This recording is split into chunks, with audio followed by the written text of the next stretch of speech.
We have in last class we have read about HLA system. In this HLA system we have read about MHC. MHC क्या होता है?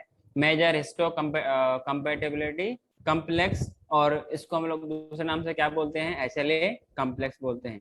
इसमें basically हम लोगों ने क्या बात किया था कि जो बॉडी के अंदर जो आपके पास उस टिश्यू मैचिंग के लिए जो मैक्सिमम जो जीन्स होती है वो कौन से क्रोमोसोम में होती है? क्रोमोसोम नंबर 9 ना 6 हाँ, तो मैक्सिमम क्रम उसका जो कैरेक्टर होता है that is control by chromosome number 6. तो मैंने लास्ट क्लास में बताया था आपको कि out of various genes for the histo compatibility antigens most of the transplantation gene are located on a portion of gene on a portion of chromosome, or that is chromosome number 6. After that we have read about tissue typing, where we have read about the terms and condition that for organ transplantation what are the requirements.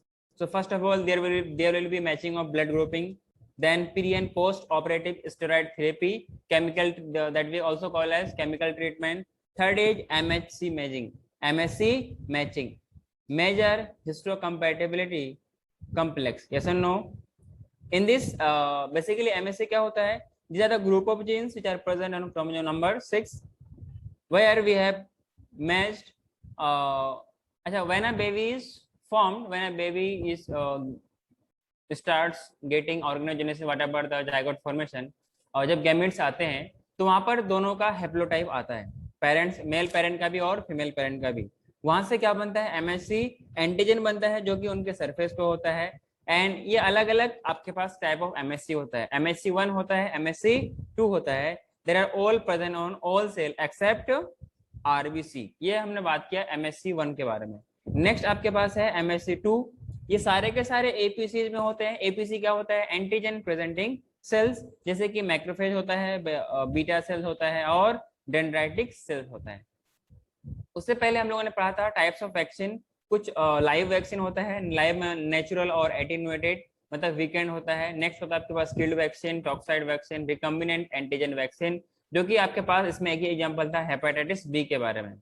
Clear है? Next हम लोगों ने बात किया था tissue grafting या फिर organ transplantation. इसमें आप लोगों ने डिफरेंट टाइप्स ऑफ मेथड्स के बारे में पढ़ा था. अच्छा, एक मैंने केमिकल के बारे में नाम बताया था, उसको हम लोग यूज करते हैं immunosuppressant as a drug, as a immunosuppressant. उसका एग्जांपल आप बोल सकते हो क्या? सर नाम याद नहीं है. क्यों पढ़ाई नहीं करते? सर वो एनसीईआरटी में उतना लिखा ना इम्यूनो सप्रेसेंस मैंने करके. लिखाया था कि नहीं लिखाया था? और ये आपका नीट में पूछा जाएगा. ह्यूमन हेल्थ एंड डिजीज में नहीं है, आपके सिलेबस में है. तो कहीं का चीज आपको कहीं से पूछ लेगा वो, तब कल क्या करोगे आप? 2022 के जो मई में नीट होगा, तब क्या करेंगे आप? ये बोलेंगे याद नहीं है.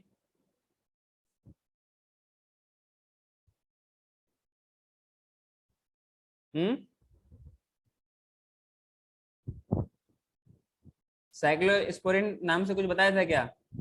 नहीं सर आपने नहीं बताया था. पक्का? हाँ. ये बताया था कि tissue grafting and organ transplantation are based on HLA system, HLA complex और यस MSC सर. कॉम्प्लेक्स. उसके बाद मैंने बताया था tissue typing is done before tissue grafting. हाँ सर. हाँ. फिर मैंने बताया था क्या? Most of the genes of this antigen are present on chromosome number 6. बताया था. उसके नेक्स्ट पॉइंट मैंने लिखा था आप लोगों को कि cyclosporin A it is a drug which is used as immunosuppressant drug during tissue grafting. नहीं लिखवाया था.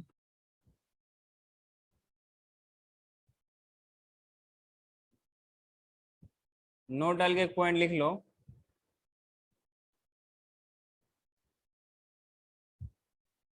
साइक्लोस्पोरिन, ये हम लोग बात करेंगे बायोटेक्नोमेस के बारे में. Cyclosporin A, it is a drug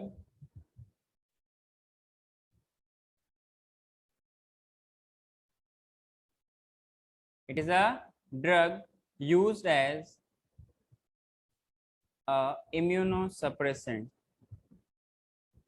Immunosuppressant.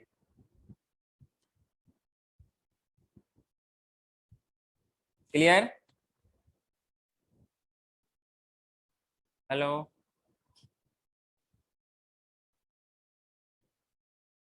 Yes, sir. drug during tissue grafting.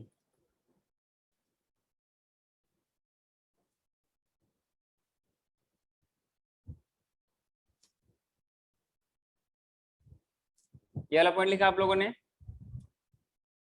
तो आज के हम लोग लेक्चर यहाँ से शुरू करते हैं ऑर्गेन ट्रांसप्लांटेशन के बारे में। बेसिकली ऑर्गेन ट्रांसप्लांटेशन हमें जब जरूरत पड़ती है, अक्सर देखा जाता है आपके पास, अक्सर देखा जाता है कि जब ह्यूमन के अंदर किसी, देखो हम एनिमल्स की तो बात करते नहीं, ना काऊ की, ना बफेलो की, ना कैट की, हाँ की ना, खासतौर से मैं कैट पे जोर डाल रहा हूँ, ना कैट की, हम लोग किसी इन सब चीजों पे ना ध्यान नहीं देते ना। बेसिकली ह्यूमंस की लाइफ ज्यादा प्रायोरिटी है, तो हम लोग ह्यूमंस की बात करते हैं क्योंकि उसकी लाइफ ज्यादा इंपॉर्टेंट है, हाँ की ना, बात समझ रहे हो क्या?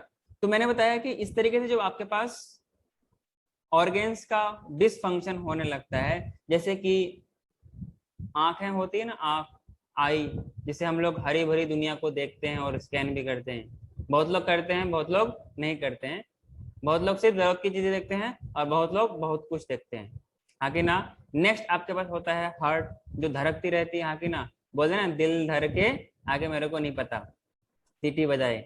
अगला आपके पास है लीवर। अगला आपके पास क्या है? लीवर।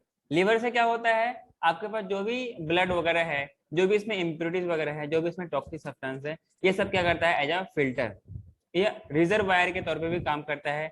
ग्रेवयार्ड ऑफ आरबीसी में भी ये काम आता है, जो डेड आरबीसी होता है इनको यहाँ पे रिमूव करते हैं, हाँ कि ना। सबसे जो इंपॉर्टेंट होती है वो दिल धड़के है और सीटी बजाए है, हाँ कि ना। जब ये इसमें कुछ प्रॉब्लम आने लगता है, इनका ट्रांसप्लांट या इनका ट्रीटमेंट बहुत जरूरी होता है। अदरवाइज यही तो एक ऑर्गन है जो पूरे बॉडी में ब्लड को पंप करता है। It is a motor which are continuously regulating, which are continuously going on. जहां रुका तो सीटी भी बजना बंद हो जाती है। जब सीटी बजना बंद होगी तो पूरा सन्नाटा छा जाएगा, आगे ना। तो ऐसे केस में क्या करते हैं, या फिर किडनी हो गया, किडनी काम करना बंद कर देता है, प्रॉपर वे में काम करना अगर बंद कर जाए, सेटिस्फैक्टरीली फंक्शन करना बंद कर जाए, इसके लिए अपने पास एक ही मेथड बचता है, क्या? ट्रांसप्लांटेशन। कोई इसके लिए डोनर होना चाहिए, या फिर कोई इसका बैंक होगा जहां से आई डोनर का बैंक होता है, लिवर डोनर, या फिर इस तरीके से इन सब का बचा जाता है। इसका मिसयूज भी होता है। कुछ टाइम पहले इसका रैकेट वगैरह भी मिला था, वो बैडमिंटन वाला रैकेट नहीं, ये आई डोनर और किडनी वगैरह का ना, ये वाला रैकेट, जहां पर लोग इसका बिजनेस करते हैं ना, कुछ अलग अलग पता नहीं कहाँ का, कुछ टाइम पहले सब न्यूज में आया था। तो इस तरीके का भी कि वो लोग क्या करते हैं, आसपास के जो गरीब गुरबा लोग होते हैं उनको किडनैप करते हैं, उनका किडनी को निकाल के और बड़े दामों में बाहर या किसी बड़े बड़े अस्पतालों में इनको सप्लाई करते हैं। क्लियर है क्या? तो अगर उस पर्सन का हम चाहते हैं कि उसका नॉर्मल लाइफ है, तो ऐसे कंडीशन में हमें क्या करना पड़ता है, ट्रांसप्लांटेशन करना पड़ता है। उसके लिए आपके पास डोनर होना चाहिए। जैसे आपको पता होगा कुछ कुछ एक्टर और एक्ट्रेस हैं जो कि अभी से वो लोग कह चुका है कि मेरे मरने के बाद ये मेरा चीज आप ले सकते हैं। जैसे कुछ एक्ट्रेस का भी नाम जानते होंगे, कुछ एक्टर का भी नाम जानते होंगे, हाँ कि ना। तो इस तरह से आपके पास एक सर्च शुरू होती है कि किसका हम ऑर्गन लें, किसका लें, ताकि ये पूरा अच्छे से मैच कर जाए, हाँ कि ना। तो इसके लिए हमें क्या करना पड़ता है कि ऐसा नहीं कि हम किसी से भी ले लेंगे, किसी कुत्ता से, किसी बिल्ली से, किसी गाय से, या किसी इंसान से, किसी से भी ले लें, ऐसा हम नहीं कर सकते, क्योंकि रिजेक्ट होने के चांसेस रहेगा। इसके लिए हम लोग क्या करते हैं, इसके लिए हम लोग टिश्यू मैचिंग करते हैं, ब्लड ग्रुप मैचिंग करते हैं। बस समझ में आ रहा है? So tissue typing organ transplantation के लिए आपके पास क्या होना चाहिए, टिश्यू मैचिंग होना चाहिए, ब्लड ग्रुप मैचिंग होना चाहिए। ये दोनों असेंशियल होता है किसके लिए, ये दोनों असेंशियल होता है किसके लिए, एनी ग्राफ्ट या ऑर्गेन ट्रांसप्लांटेशन के लिए। मेरी बात समझ में आ रही है? सो आफ्टर दैट ये भी जरूरी होता है कि हम ट्रांसप्लांट करने के बाद हमें इसकी भी जरूरत पड़ती है कि हम अपने को लाइफ टाइम तक इम्यूनो सप्रेसेंट लेना पड़ता है, ताकि जो अपना इम्यून का, देखो चाहे कितना भी करीबी क्यों ना हो, दान करने वाला कितना भी दयालु और कितना भी करीबी क्यों ना हो, लेकिन है तो वो फॉरेन, है तो विदेशी, और विदेशी तो हमेशा विदेशी रहता है, अपना आप से कभी अपना हो नहीं सकता, भले समझ ले लेकिन वो हो नहीं सकता ना। तो अपने बॉडी के सेल्स उसको ट्रीट करता है फॉरेन सेल की तरह। तो कभी कभार ये क्या होता है, अपना रिस्पॉन्स शो करता है, उसको रिजेक्ट ना कर दे, इसके लिए हमें क्या लेना पड़ता है, इम्यूनो सप्रेसेंट लेना पड़ता है टिल हिज और हर डेथ। क्लियर? सर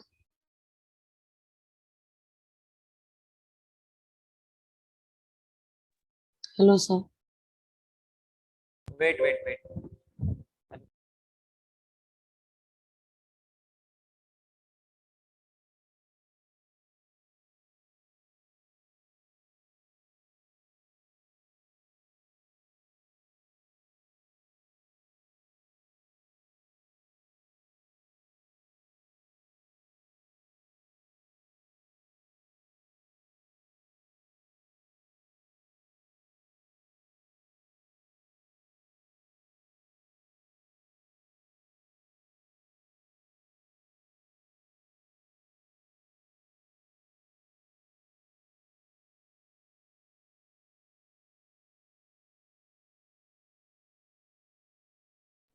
हाँ क्या बोले सर?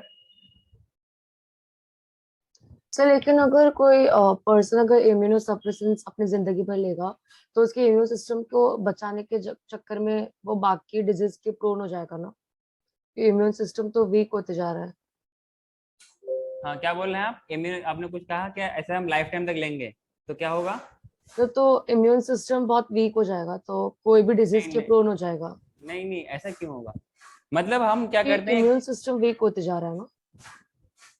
इम्यून सिस्टम वीक होते जा रहा है।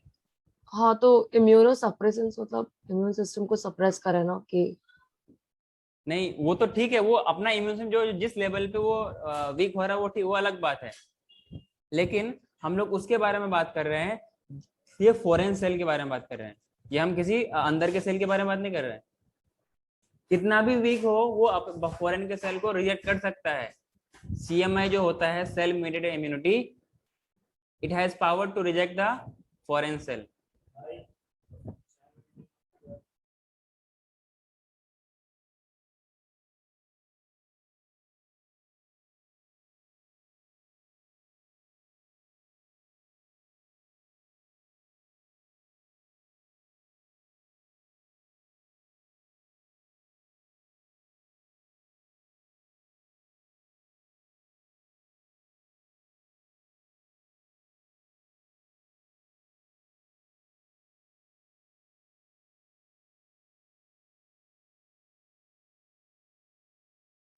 हाँ हाँ जी हाँ जी।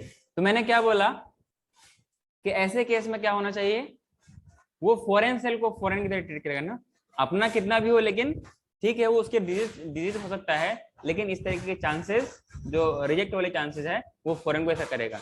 इसके लिए हमें लेना पड़ता है इम्यूनो सप्रेसेंट। समझे क्या? ठीक है सर। कोई दिक्कत? सो इसके लिए क्या होता हाँ है, even after for till their life, उसको या टिल डेथ उसको लेना पड़ता है क्या, इम्यूनो सप्रेसेंट। सप्रेसेंस। क्लियर है? So as we know our body is able to differentiate self and non self cell, and there is CMI, cell mediated immunity. इसका जो रिस्पॉन्स होता है वो रिस्पॉन्सिबल किसके लिए होता है, ग्राफ्ट का या ऑर्गन ट्रांसप्लांटेशन का रिजेक्शन के लिए। क्लियर है?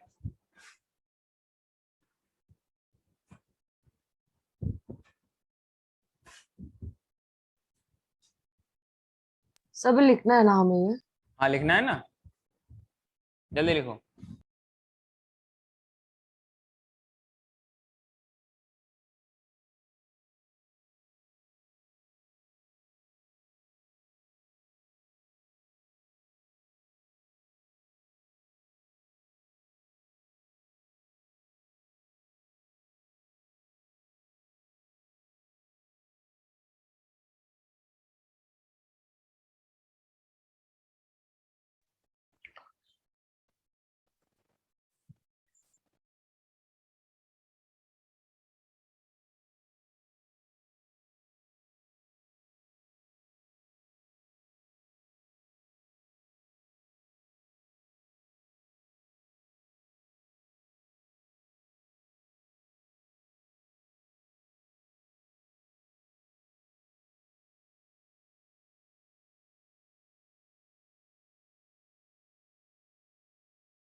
लिखा गया? तो जल्दी करो, मुझे लगा आप तो लिख चुके हो।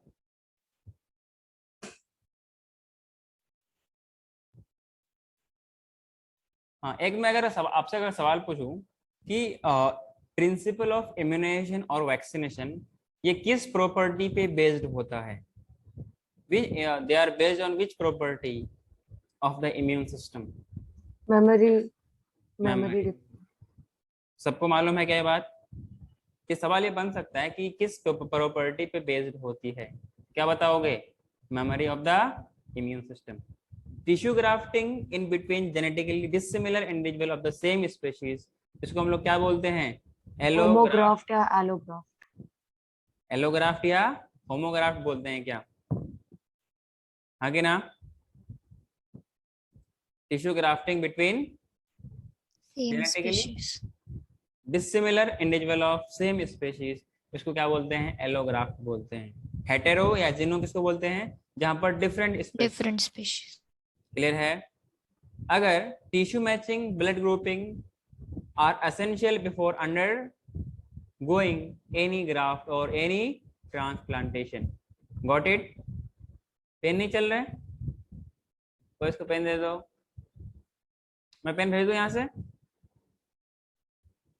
सर क्लास खत्म हो जाएगा आपका। अच्छा,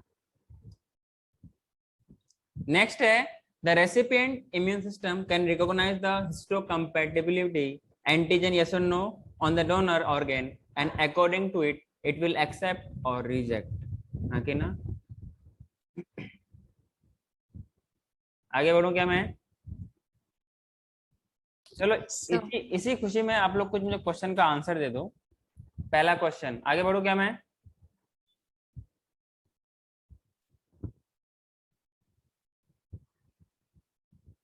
जैसे आप लोगों को पता होगा ना बीबी के नाम से, इससे पहले हम लोगों ने कुछ क्वेश्चन डिस्कस किया था। वो बीबी 1 था और ये कौन सा है? वो पहली बीबी थी, ये दूसरी बीबी है। आगे ना, मतलब बीबी का मतलब क्या है? बिगिनर बॉक्स, मतलब इन टेक्स्ट क्वेश्चन। समझे? क्वेश्चन नंबर 1 में है, ऑप्शन लिखने में बहुत टाइम लग जाएगा यार। Vaccine includes, vaccine includes. Sir आप ऐसा ओरली पूछ लो ना। सच में? चलो ठीक है। वैक्सीन के अंदर क्या क्या आ सकता है? पहला ऑप्शन आपके पास natural passive acquired immunity, acquired immunity. Natural, दूसरा option natural active acquired immunity. तीसरा option artificial active acquired immunity. चौथा option artificial passive acquired immunity.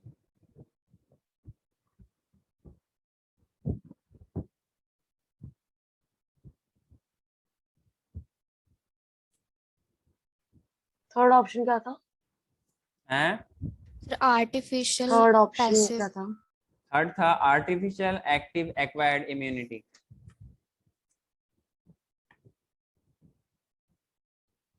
Sir first artificial होगा ना, आर्टिफिशियल। आर्टिफिशियल कौन सा? पैसिव या पैसिव एक्टिव? होगा ना सर। पैसिव, एक्टिव होगा, एक्टिव है। पैसिव क्यों होगा? पैसिव वाले पैसिव क्यों होगा? एक्टिव वाले एक्टिव क्यों होगा? सर क्योंकि एक्टिव इसलिए बोला क्योंकि अब हमारी बॉडी एंटीबॉडीज क्रिएट करेगी उसके अगेंस्ट, लेकिन टिटेनस और स्नेक वेनम है वो उसमें हम लोग सीधा दे देते हैं एंटीटॉक्सिन्स। समझा क्या? तो इसमें क्या होगा? ये आर्टिफिशियल एक्टिव एक्वायर्ड इम्यूनिटी। इतनी बात समझ में आई क्या? से क्वेश्चन एग्जाम में था ना। I don't know, I have no idea question में था कि नहीं था। अगला क्वेश्चन, ये आपको देखो, अच्छे स्टूडेंट क्या करते हैं कि जो क्वेश्चन एग्जाम में पूछी जाती है, जितने भी नंबर आया, जैसे भी आया, अब टेस्ट हो गया, रिजल्ट आ गया, उसके बाद वो सारे क्वेश्चन कभी दोबारा पूछी जाए ना, वो क्वेश्चन गलत नहीं होना चाहिए। ये अच्छे बच्चों की पहचान होती है। हाँ कि ना? अब पता नहीं आप ये काम करते हो कि नहीं करते हो, ये आपको पता होगा।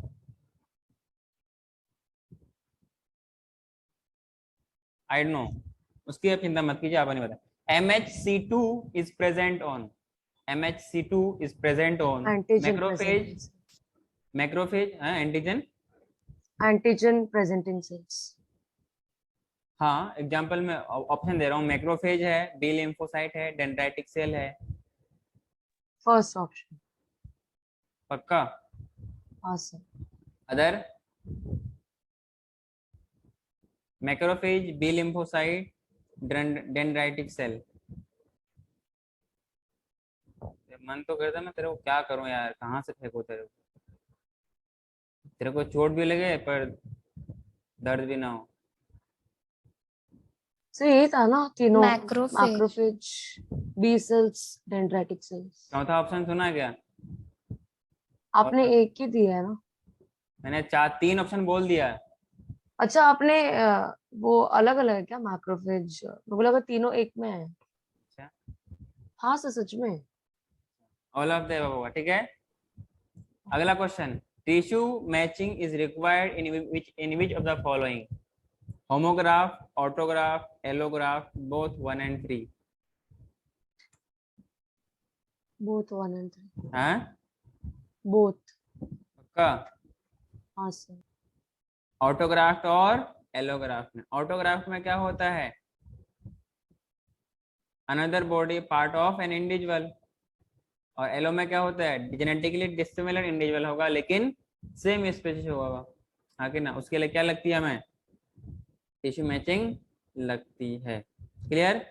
नेक्स्ट आपके पास question number 4, BCG vaccine. BCG vaccine is an example of killed vaccine, live attenuated vaccine, toxide vaccine, all of the above. Killed vaccine. हाँ, सर नहीं वो एटीन्यूटेड वाला लाइफ वाला वैक्सीन. पक्का? Live हाँ. vaccine. अगला question, which type of immunity is responsible for rejection of graft? Cell mediated. ये नीट में पूछा गया, ये नीट में पूछा गया है। क्लियर है क्या? ऑप्शन है innate immunity, humoral immunity, AMI और CMI। क्या आई? Cell mediated immunity. एक MI और एक CMI। क्लियर है? यहाँ तक मेरे ख्याल से आप सबको मेरी बात अच्छे से समझ में आया होगा। नहीं भी समझ में आएगा तो कोई बात नहीं, आप समझदार है, समझ जाएंगे। क्लियर है क्या? नेक्स्ट मैं बात कर रहा हूँ, नेक्स्ट टॉपिक लिखिए, इम्यून सिस्टम डिसऑर्डर। थोड़ा बहुत इसमें जेनेटिक्स का टॉपिक भी आ जाएगा, इम्यून सिस्टम डिसऑर्डर।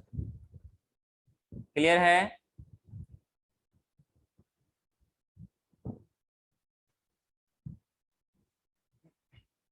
सर इसके बाद ही हम एड्स और कैंसर के बारे में पढ़ेंगे. सब पढ़ेंगे, सब पढ़ेंगे। I have my sequence, let me follow it. समझी?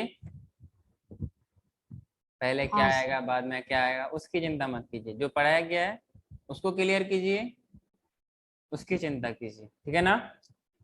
हाँ, तो मैंने बोला इम्यून सिस्टम में, अब तक तो हमने इम्यून सिस्टम जो मैं पढ़ा रहा हूँ आपको सीक्वेंस बाय सीक्वेंस, लेकिन एनसीईआरटी में क्या होती है?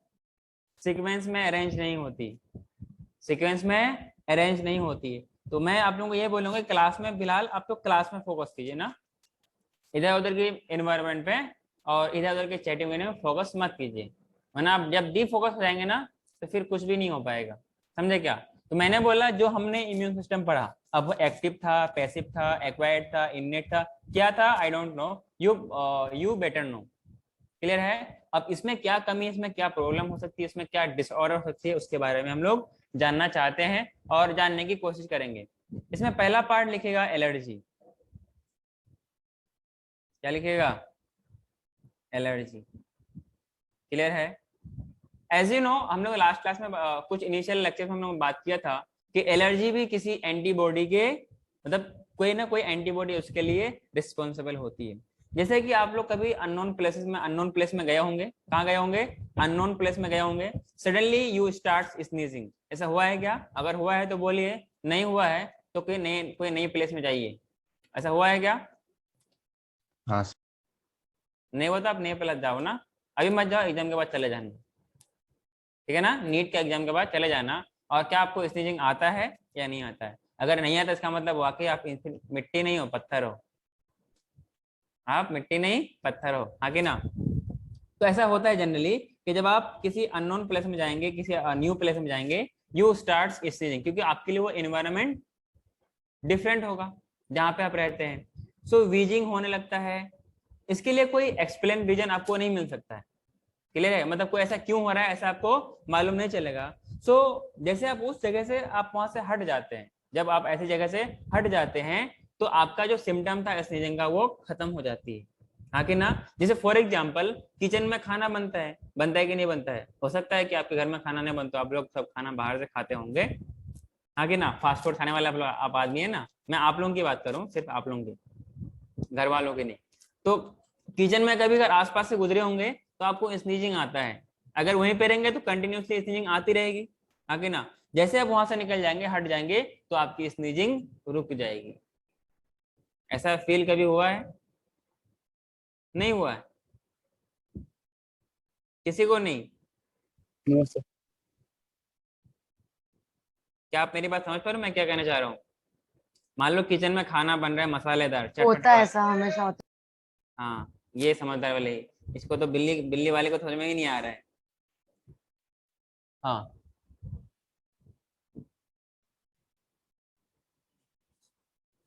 क्या हुआ?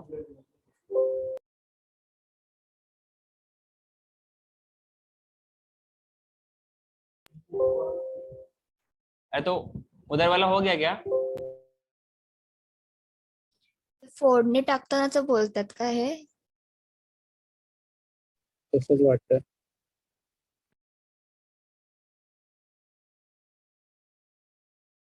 हाँ, क्या बोल रहे तुम लोग? कुछ नहीं सर। हाँ सर, होता है।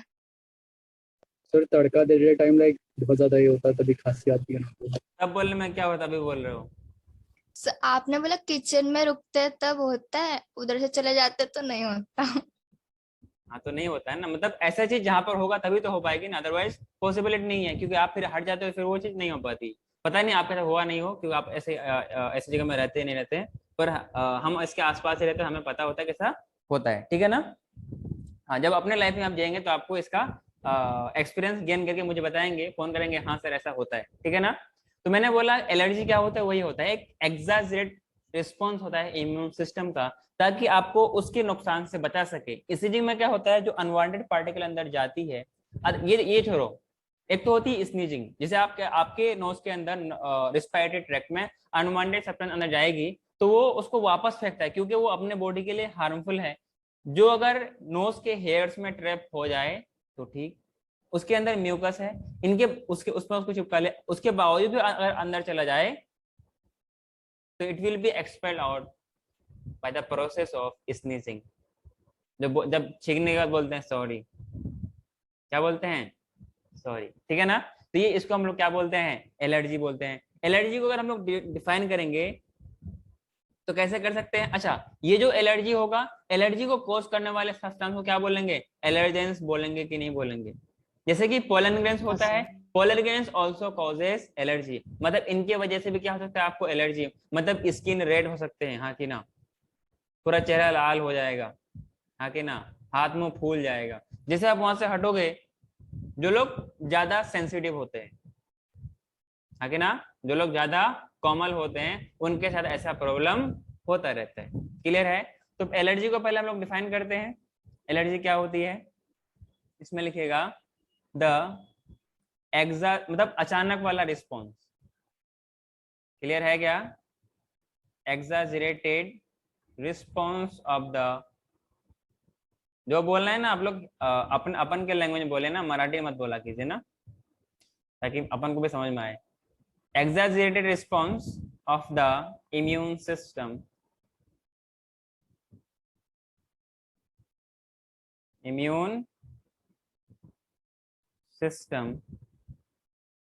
to certain antigens,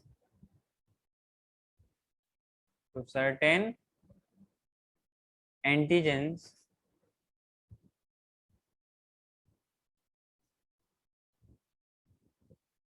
present in the environment। Sir exaggerated मतलब सडन रिस्पॉन्स भी लिख सकते हैं ना हम हाँ, इसको? वही सडन रिस्पॉन्स, एग्जैजरेटेड वर्ड अच्छा है।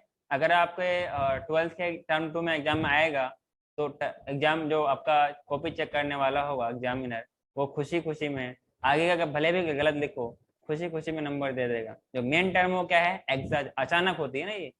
ऐसा नहीं हम पहले सोचते हैं कि स्नीजिंग आएगा हम उसको भगाएंगे, ऐसा होता है क्या? अचानक तो होती है ना, बोल के तो नहीं आते स्नीजिंग आ रहा है भागो भागो भागो, ऐसा नहीं होता है ना। Hello, is called allergy. कोई दिक्कत है क्या? बट सडन एंड एग्जैजरेटेड बहुत डिफरेंट वर्ड है। क्यों डिफरेंट है? मतलब एग्जैजरेटेड यहाँ पे सूट नहीं कर रहा। यही सूट करता है, इसका जो मतलब होता है वही होता है। एग्जैजरेट का मतलब क्या होता है? बहुत हाइपर एक्स्ट्रा। रिस्पॉन्स। हाँ, तो ये अचानक ही तो होती है। मतलब एक इम्यून सिस्टम का एक अनकंट्रोल्ड रिस्पॉन्स। हाँ, आप नाक को बंद करके जबरदस्ती रोक सकते हैं, फिर मैं लोगों को समझाता हूँ कि स्नीजिंग रोकते नहीं है, इससे बहुत बड़ी नुकसान भी हो सकता है आपको। ठीक है, आप चेहरा ढक लो, अपना अपना एरिया ढक लो, पर रोकते नहीं है, समझे क्या? तो ये अचानक ही तो होती है। मैं पूरे उस टर्म को मैं इस सडन से मैं एक्सप्लेन नहीं कर रहा हूँ, मैं उसमें ऐड कर रहा हूँ। सडन होगा, अनकंट्रोल एक रिस्पॉन्स देगा वो immune system, that we call as exaggerated response, और इसको क्या बोलते हैं? एलर्जी बोलते हैं। क्लियर है? आगे बढ़ो क्या मैं? Hello, the substance the substances to which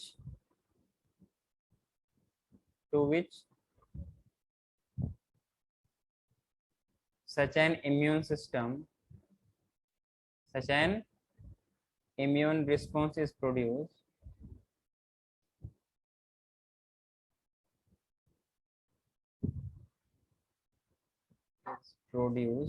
इसको क्या बोलते हैं? is called allergens। मतलब एलर्जी कॉजिंग सब्सटेंस क्या बोलेंगे? एलर्जेंस बोलेंगे। क्लियर है?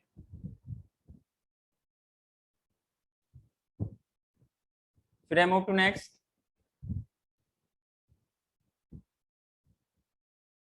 Hello, yes sir. अच्छा, इसके लिए एंटीबॉडी कौन सा रिस्पॉन्सिबल होता है? ई। कौन सा? E. IgE. Antibody produce to these response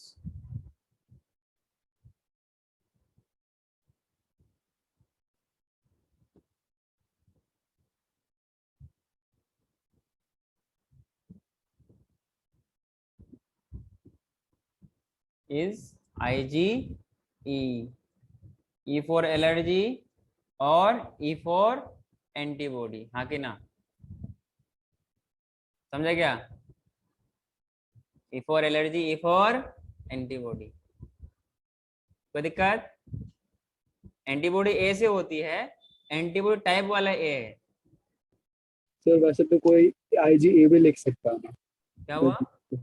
वैसे वैसे समझेंगे तो कोई गलती से आईजीए भी लिख देगा। अरे नहीं ना, वैसे पढ़ने लिखते लिखने में क्या लिखते हैं? ए से एलर्जी लिखते हैं ना, तो बोलते हैं क्या? E for allergy, E for antibody. समझा कि नहीं? Okay sir. इसके लिए जो आपके पास एग्जांपल ले सकते हैं एलर्जेंस का, जैसे कि क्या होगा? पोलन ग्रेन हो सकता है, जो उसमें डस्ट होता है ना, dust, pollen grains. Sir dust ही तो पोलन ग्रेन्स होता है। अच्छा, डस्ट ही पोलन ग्रेन होता है, वेरी गुड। मतलब वो जो फ्लाई करता है वो पोलन ग्रेन्स ही होता है ना। लेकिन डस्ट अलग चीज भी होती है ना। अच्छा, हाँ ठीक। क्लियर है क्या? एनिमल के डेंडर्स एक बच्चे को पता होगा, ठीक है? ETC। एनिमल के डेंडर्स मालूम है ना क्या होता है? No sir. एलर्जी के सिम्टम्स वगैरह क्या क्या हो सकता है? नाक से पानी बहने लगेगा, चेहरा लाल हो जाएगा। तो symptoms of allergy can be allergic reaction, it can includes sneezing, watery eyes, चेहरा पूरा लाल हो जाएगा, नाक बहती रहेगी, फिर बोलेगा बहती नदियों से पूछो, देन फिर डिफिकल्टी इन ब्रीदिंग। ये सब के सब क्या है? एलर्जी का सिम्टम है। नेक्स्ट पॉइंट लिखना, नेक्स्ट में क्या लिखोगे? अच्छा, जब एलर्जी होती है उसके रिस्पॉन्स में जो केमिकल रिलीज होती है, ये सिम्टम्स है लिखेंगे सर। क्या हुआ? ये सिम्टम्स नहीं वो याद नहीं रहेगा क्या? सब कुछ लिखा हूं मैं? लिखवा दो ना सर। लिख लो लिख लो लिख लो, तुम भी क्या याद करोगे।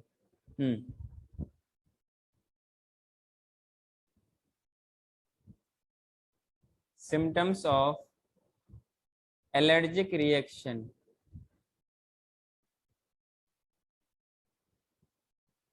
क्या क्या है बताओ? स्नीजिंग, sneezing, इजी, sneezing, अच्छा, वाटरी आईज, ब्लू आईज, फिर वाटरी आईज, देन फिर running nose, Aryan, and difficulty in breathing, and whatever allergy से जो होता है, रेडनेस। अरे तबीयत तो ठीक है बेटा आपका? हाँ सर।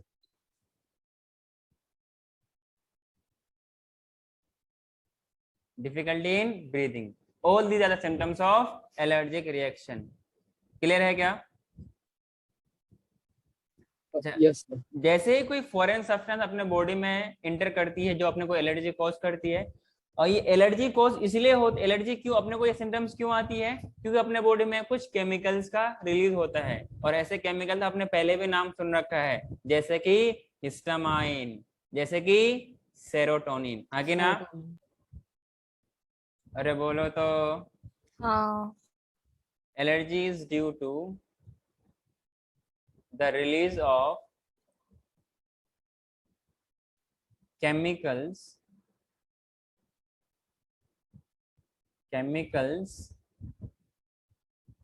like histamine, कौन सा माइन? इंस्टामाइन नहीं, हिस्टामाइन।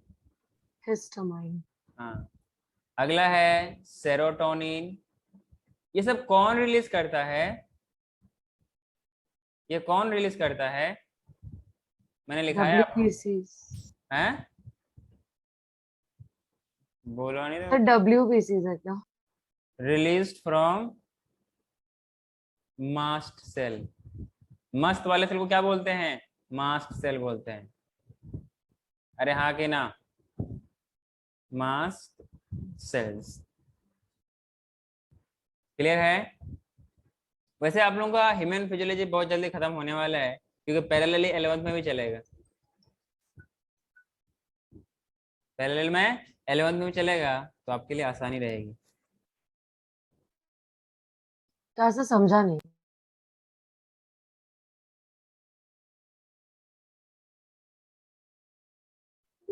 हाँ जी, क्या बोला बेटा? तो पैरेलली 11th भी चलेगा ना, जैसे चलते आ रहा है वैसा आप बोल रहे हो ना? नहीं वो चलेगा, लेकिन आपको और पहले हो जाएगा, क्योंकि अपने साथ में अभी 11th का ह्यूमन फिजियोलॉजी शुरू करने वाले। तो मतलब हमें उनके साथ अटेंड करना होगा क्या? देखूंगा क्या करते हैं। आप लोग अगर फ्री होंगे ना तो। सर लेक्चर्स उतने रखो सर, हमारे बोर्ड्स में तो है सामने। नहीं नहीं, आपका लेक्चर वही रहेगा, नंबर ऑफ लेक्चर वही रहेगा, इनफैक्ट कम हो सके कम हो जाए, मैं करूँ टाइम कम लगेगा, that I will manage, that is my headache, not yours. इतना लिखा आप लोगों ने? सर हाँ सर। मतलब जब ये हिस्टामाइन और सेरोटोनिन जब रिलीज होता है तब हमें मतलब एलर्जी के सिम्टम्स आते हैं, ऐसा जी है? जी जी जी, हाँ ऐसे ही मैंने बोला। मैंने ये तो लिखा है, allergy is due to the release of chemicals like histamine, serotonin, and these are released by mast cell. अरे बॉडी में जैसे फॉरेन सब्सटेंस एंटर करेगी, तो आपकी जो मास्ट सेल है उसको तो मालूम चलेगा ना, वो क्या रिलीज करता है, हिस्टामाइन और सेरोटोनिन रिलीज करता है। इनका फंक्शन क्या होता है मैंने आपको अच्छे से बता रखा है, याद है कि नहीं? अच्छा, ये अगर ऐसा हमें पता करना हो कि इसको किस टाइप की एलर्जी है, if we want to determine the type of allergy या फिर कॉजेज ऑफ एलर्जी क्या है, तो हम इसके लिए क्या करते हैं, ऐसे पेशेंट को जो सस्पेक्टेड, जो भी जिसको ऐसा प्रॉब्लम हो रहा है, क्या करते हैं वैसे कुछ सब्सटेंस से कुछ हम लोग उसको एक्सपोज करवाते हैं। अगर वैसे सेम रिस्पॉन्स आता है, सेम सिम्टम आता है, फिर उसके हिसाब से हम लोग ट्रीटमेंट देते हैं। क्लियर है? या फिर बोलते हैं कि बेटा आपको ऐसे चीज से दूर रहना है। जैसे कुछ लोगों को ठंडे पानी से एलर्जी होती है, कुछ लोगों को गर्म पानी से एलर्जी होती है, कुछ लोगों को धूप से एलर्जी होती है। तो डॉक्टर ये देखता है ऐसे एलर्जेंस के एक्सपोज करके, अगर वह सिम्टम सेम चीज आ रहा है तो बोलता है बेटा आपको ये चीज कुछ टाइम के लिए या हमेशा के लिए नहीं करना है। आगे ना, अगर आप चाहते हैं कि आपको किस टाइप ऑफ एलर्जी है, कैसे एलर्जी है, तो आपको वैसे ही क्या एलर्जेंस में एक्सपोज करना पड़ेगा। क्लियर है क्या? अच्छा, जब ऐसा चीज है, सर हाँ सर, सर लेकिन वो पता है कैसे चलेगा कि मतलब उसको किससे एलर्जी है? मतलब वो मैंने, ऑब्जर्वेशन से ही करना पड़ेगा ना। हाँ हाँ, मतलब एक तो उनको एक्सपीरियंस से आइडिया रहता है कि हाँ ये सिम्टम है। अरे कोई भी अगर डॉक्टर के पास जाते हो, हाँ थोड़ा सर। ना वो बुक खोल के देखता है कि इस सिम्टम का क्या दवाई है। वो इतना बार प्रैक्टिस कर चुका होता है कि जनरल सिम्टम है, फीवर है, तो डोलो पकड़ा दो या पैरासीटामोल पकड़ा दो। हाँ कि ना? अगर हेडेक है तो क्या दे दो, पेन किलर, क्या तो बोलते हैं उसको, क्रोसिन। क्रोसिन। हाँ क्रोसिन बोलते हैं। अगर हाँ कहीं घाव हो रहा है तो उसके लिए क्या दे दो, हम भी फ्लेम, मेगा पेन। घाव में पेन को क्या बोलते हैं, मेगा पेन। वाउंड्स में पेन को क्या, अरे वाउंड्स वो को तो घाव, साफलॉन करके भी आता है ना घाव के ऊपर ऐसा। नहीं वो तो पाउडर, आप बोल रहे हो क्या? मैं तो टेबलेट, नहीं, ऑरेंज कलर का जो लिक्विड आता है। नहीं मैं टेबलेट की बात कर रहा हूँ। अरे वाउंड्स को घाव बोलते कि नहीं बोलते हो? हाँ हाँ तो घाव में पेन तो बोलेंगे मेगा पेन। बस समझे क्या? आगे बढ़ो क्या? अच्छा, ये जो आपके पास हिस्टामाइन रिलीज होती है, अगर क्या मैं एंटी हिस्टामाइन केमिकल ले लूं तो क्या वो एलर्जी जो सिम्टम हो दूर हो जाएगी? हाँ सर। सो इसीलिए हम क्या करते हैं, द यूज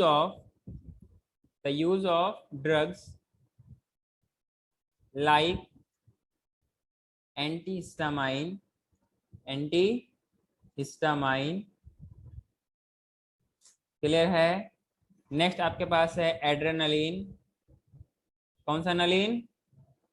एड्रेनलिन। एड्रेनलिन। और स्टेरॉइड्स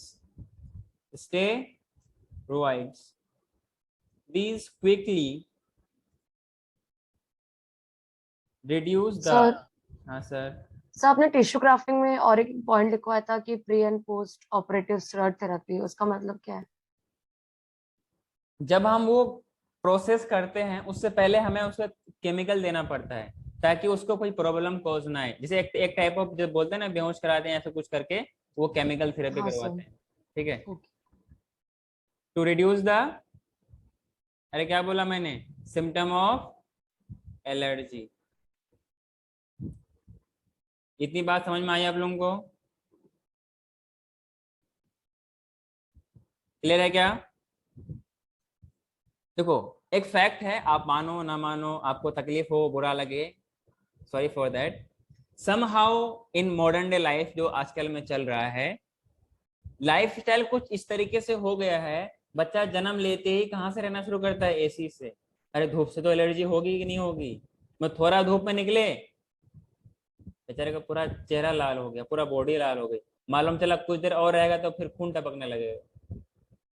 आगे ना, तो ये होता है हम कैसे कितना सेंसिटिव एनवायरनमेंट, कितना कंफर्टेबल एनवायरनमेंट में रहते हैं। आगे ना, ये लोहा को देखो ना, लोहा क्या, जैसे कोई ऐसी चीज जिसको बहुत हीट करके बनाई जाती है, उसको कहीं पे भी रख दो, कुछ फर्क पड़ता है क्या? हाँ, जंग लग सकता है क्योंकि वहां पे ऑक्सीडेशन हो जाती है, वो अलग बात है। तो इस तरीके से क्या होता है, आपका अपना जो लाइफ स्टाइल इस हिसाब से है कि अपना इम्यून सिस्टम इतना वीक हो चुका है कि एलर्जेंस के रिस्पेक्ट में बहुत क्या होता है, सेंसिटिव होता है। हाँ कि ना? खासतौर से जो लोग शहर में रहते हैं, मेट्रो सिटीज में रहते हैं, all the or the maximum of the metro cities of India, the children are suffer from allergies, asthma due to the sensitivity of the environment. Clear है? ऐसा इसीलिए कि कभी उसने ऐसा हार्श इन्वायरमेंट में रहा ही नहीं ताकि वो उसका इम्यून सिस्टम डेवलप हो सके। अब जो लोग हमेशा कीचड़ द्वार में रह सके उनको कहीं पे भी रख दो, उससे फर्क नहीं पड़ेगा, मतलब वो बीमार नहीं पड़ेगा। हाँ कि ना? एक बार सरवाइव कर गया, बचपना से अगर थोड़ा सा बड़ा हो गया, यंग हो गया, तो फिर उसको इम्यून सिस्टम इतना स्ट्रांग हो चुका होता है कि कहीं से भी रख लो, चाहे तो एसी में रखो, इसका मतलब ये नहीं कि आग में डाल दो, इसका मतलब ये नहीं कि फ्रिज में डाल दो। समझ में आ रहा है क्या? तो मैं एनवायरनमेंट की बात कर रहा हूँ, तो ऐसा हो तो उसको उतना फर्क नहीं पड़ेगा जितना जो लोग प्रोटेक्टेड एनवायरनमेंट पे रहते हैं। क्लियर है क्या? हाँ, अगर हम लोग एलर्जी के बारे में कुछ एग्जाम्पल के बारे में बात करेंगे, इसमें नेक्स्ट टॉपिक लिखिए एलर्जी का एग्जाम्पल।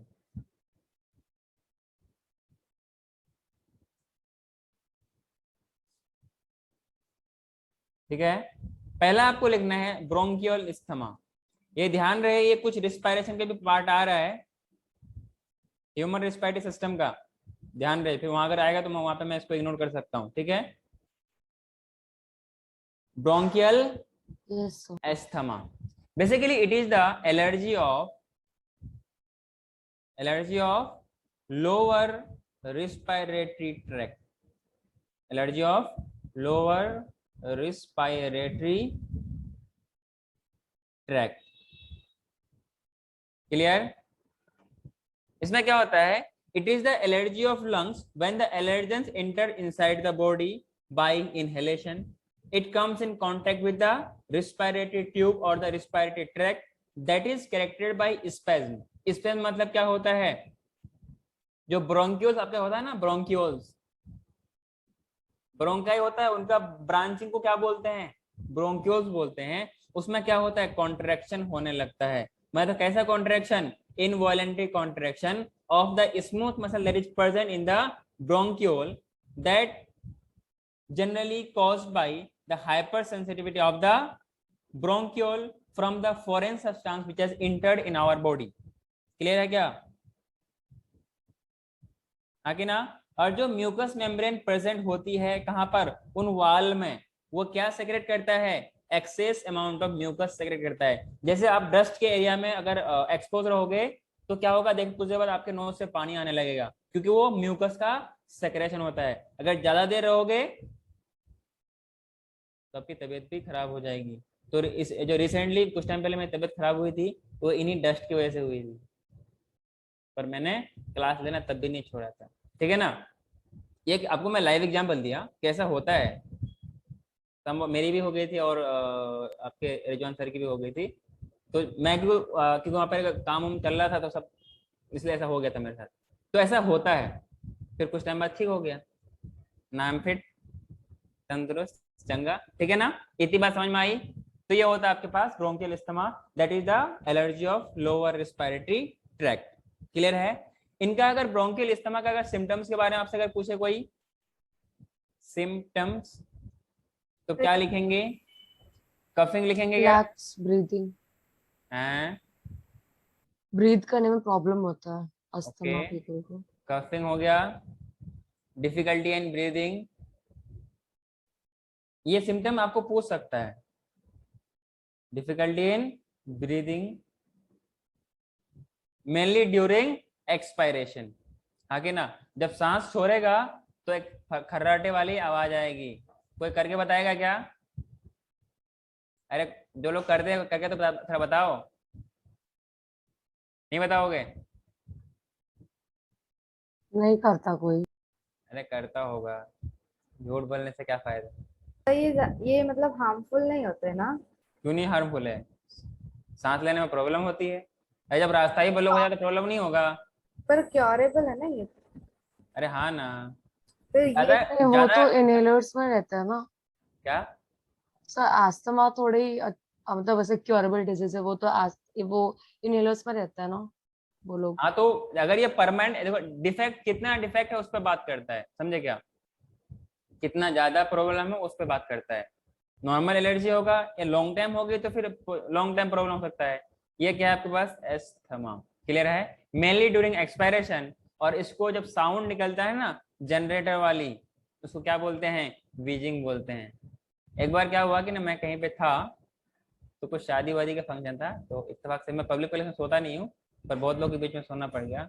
जब सोया तो मालूम चला कि कुछ देर बाद जनरेटर स्टार्ट हो गया है। समझे क्या? मैं खैर उनका नाम नहीं ले रहा हूँ, आगे बढ़ूं क्या मैं? तो उसको सर सर लेकिन अस्थमा नहीं है ना क्यूरेबल? हाँ, क्या कह रहा है? सर अस्थमा क्यूरेबल नहीं है ना? जो मैं आपको यहाँ पे जो मैं एलर्जी वाले जो इस्तेमाल की बात कर रहा हूँ, अगर ये देखो ये एलर्जी अगर लॉन्ग टाइम हो गया तो लॉन्ग टर्म इफेक्ट में तो फिर इसका क्यूरेबल नहीं हो पाएगा। समझे क्या? हाँ सर। डिपेंड करता है कि कितना कितना प्रॉब्लमेटिक है। तभी फिर वो हम अस्थमा पंप लेते हैं, हाँ तभी वो हमको पंप लेना पड़ता है क्या? हाँ, आगे बढ़ो। हाँ नॉर्मली नहीं लेना होता ना? हाँ हाँ, नॉर्मली अगर एलर्जी है तो इनिशियली आपको प्रॉब्लम नहीं होगा, अगर ये लॉन्ग टाइम हो गई तो फिर आपको प्रॉब्लम कॉज कर सकता है। अगर रास्ता ब्लॉक कुछ ही टाइम के लिए हो सकता है ना, अगर परमानेंटली कर दिया तो फिर दिक्कत हो जाएगी। क्लियर है? या क्या बोलते हैं, कंजेशन हो गया in during inhalation. Sir allergies curable होती है क्या? लाइक अरे क्यों नहीं एलर्जी, क्यों नहीं क्योरेबल है? नहीं, आप मतलब अभी थोड़े टाइम के लिए है पर बाद में हट फिर जाएगा। अगर उसका अगर अब वो एलर्जी आके कोई आपको लॉन्ग टाइम इफेक्ट कर दिया तो प्रॉब्लम हो सकती है। समझे क्या? डिपेंड करता है कि आप कितना देर उस एलर्जेंस के कांटेक्ट में रहते हो। समझे क्या? अगर परमानेंट डिफेक्ट कर दिया तो परमानेंट इफेक्ट रहेगा। बात समझ में आई? हाँ, इसका प्रिवेंशन एंड क्योर क्या है? प्रिवेंशन एंड क्योर ये भी लिख लीजिए, ये इसी का ब्रोंकियल अस्थमा का। इसको आप कैसे रोक सकते हैं? Prevention and cure. Clear? Prevention and cure. पहला काम आपके बस में क्या है? कोई मुझे बोल सकता है क्या? Avoiding exposure to dust articles. या जिससे आपको एलर्जी होती है, हाँ कि ना, to the foreign substance, foreign substance और एलर्जेंस। कोई दिक्कत? That is the best preventive measure. Clear? That is the best preventive measure. Clear? हाँ भूमिका, कोई दिक्कत तो नहीं है? इसके लिए हम लोग एक चीज कर सकते हैं, एंटीबायोटिक थेरेपी ले सकते हैं। Antibiotic therapy,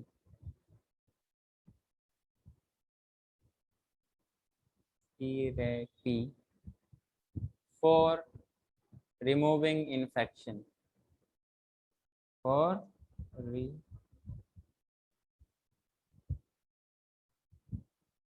removing infection. Clear है क्या? And you can also use of bronchodilator, like जो होता है ना आपका इनहेलर वगैरह, ब्रोंको, ऐसा ब्रोंक्यूल्स को डायलेट करने के लिए कोई एक अलग ड्रग्स आती होगी, ब्रोंको डायलेटर ड्रग्स। क्लियर है? As well as inhalers, as well as inhaler जिसकी आप बात कर रही थी। सर पर अभी आपने तो बोला कि अगर वो लॉन्ग टर्म के लिए है तो यूनिलॉज यूज करने पड़ते हैं। तो फिर इंसान को कंफर्ट चाहिए कि नहीं चाहिए? हमें तो थोड़ा ना वो खर्राटा लेता रहेगा या फरफराता रहेगा, उसको कंफर्ट चाहिए कि नहीं चाहिए? चाहिए ना, इसलिए लेना पड़ता है। आगे ना, कुछ लोग होता है ना जिनको रह रह के सांस का प्रॉब्लम होता है, तो लोग अरे फिल्मों में देखा नहीं है, जो उसको अगर दुश्मनी निकालना होता है सांस को बहू से सांस के, तो जो उसका वो होता है इनहेलर जो कभी कभी लेती है, वो उसको छुपा देती है, फेंक देती है। देखा नहीं है क्या? अरे देखा है क्या? हेलो। हाँ सर देखा है। 4 सिम्टोमेटिक रिलीफ। ये लॉन्ग टाइम आपको रिलीफ दे नहीं सकता, पर कुछ वक्त के लिए दे सकता है। क्लियर है क्या? अगला लिखो हे फीवर। बोलता है ना हे क्या चल रहा है, बोले फीवर चल रहा है। क्या चल रहा है? फीवर चल रहा है।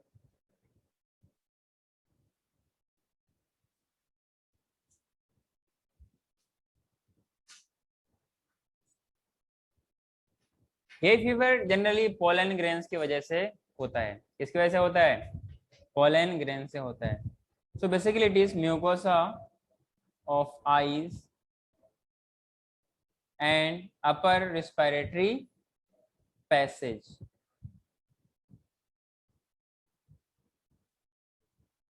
अपर respiratory passage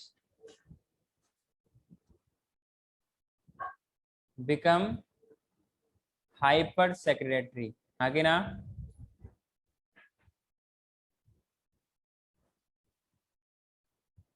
hyper secretory in response to allergens. हो गया? ओके। तो ये क्या हुआ?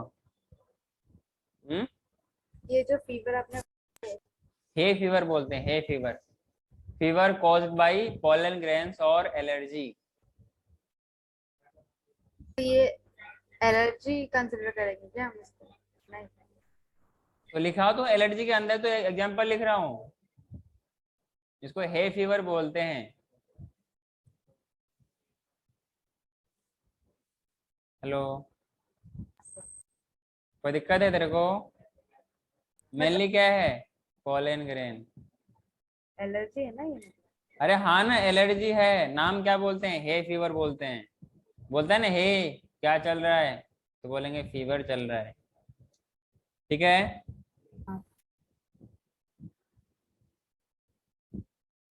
एक होता है आपके पास एनाफाइलेक्टिक शॉक। क्या होता है? Anaphylactic shock. नाम सुना है क्या? आगे बढ़ूं क्या मैं? सर एक second.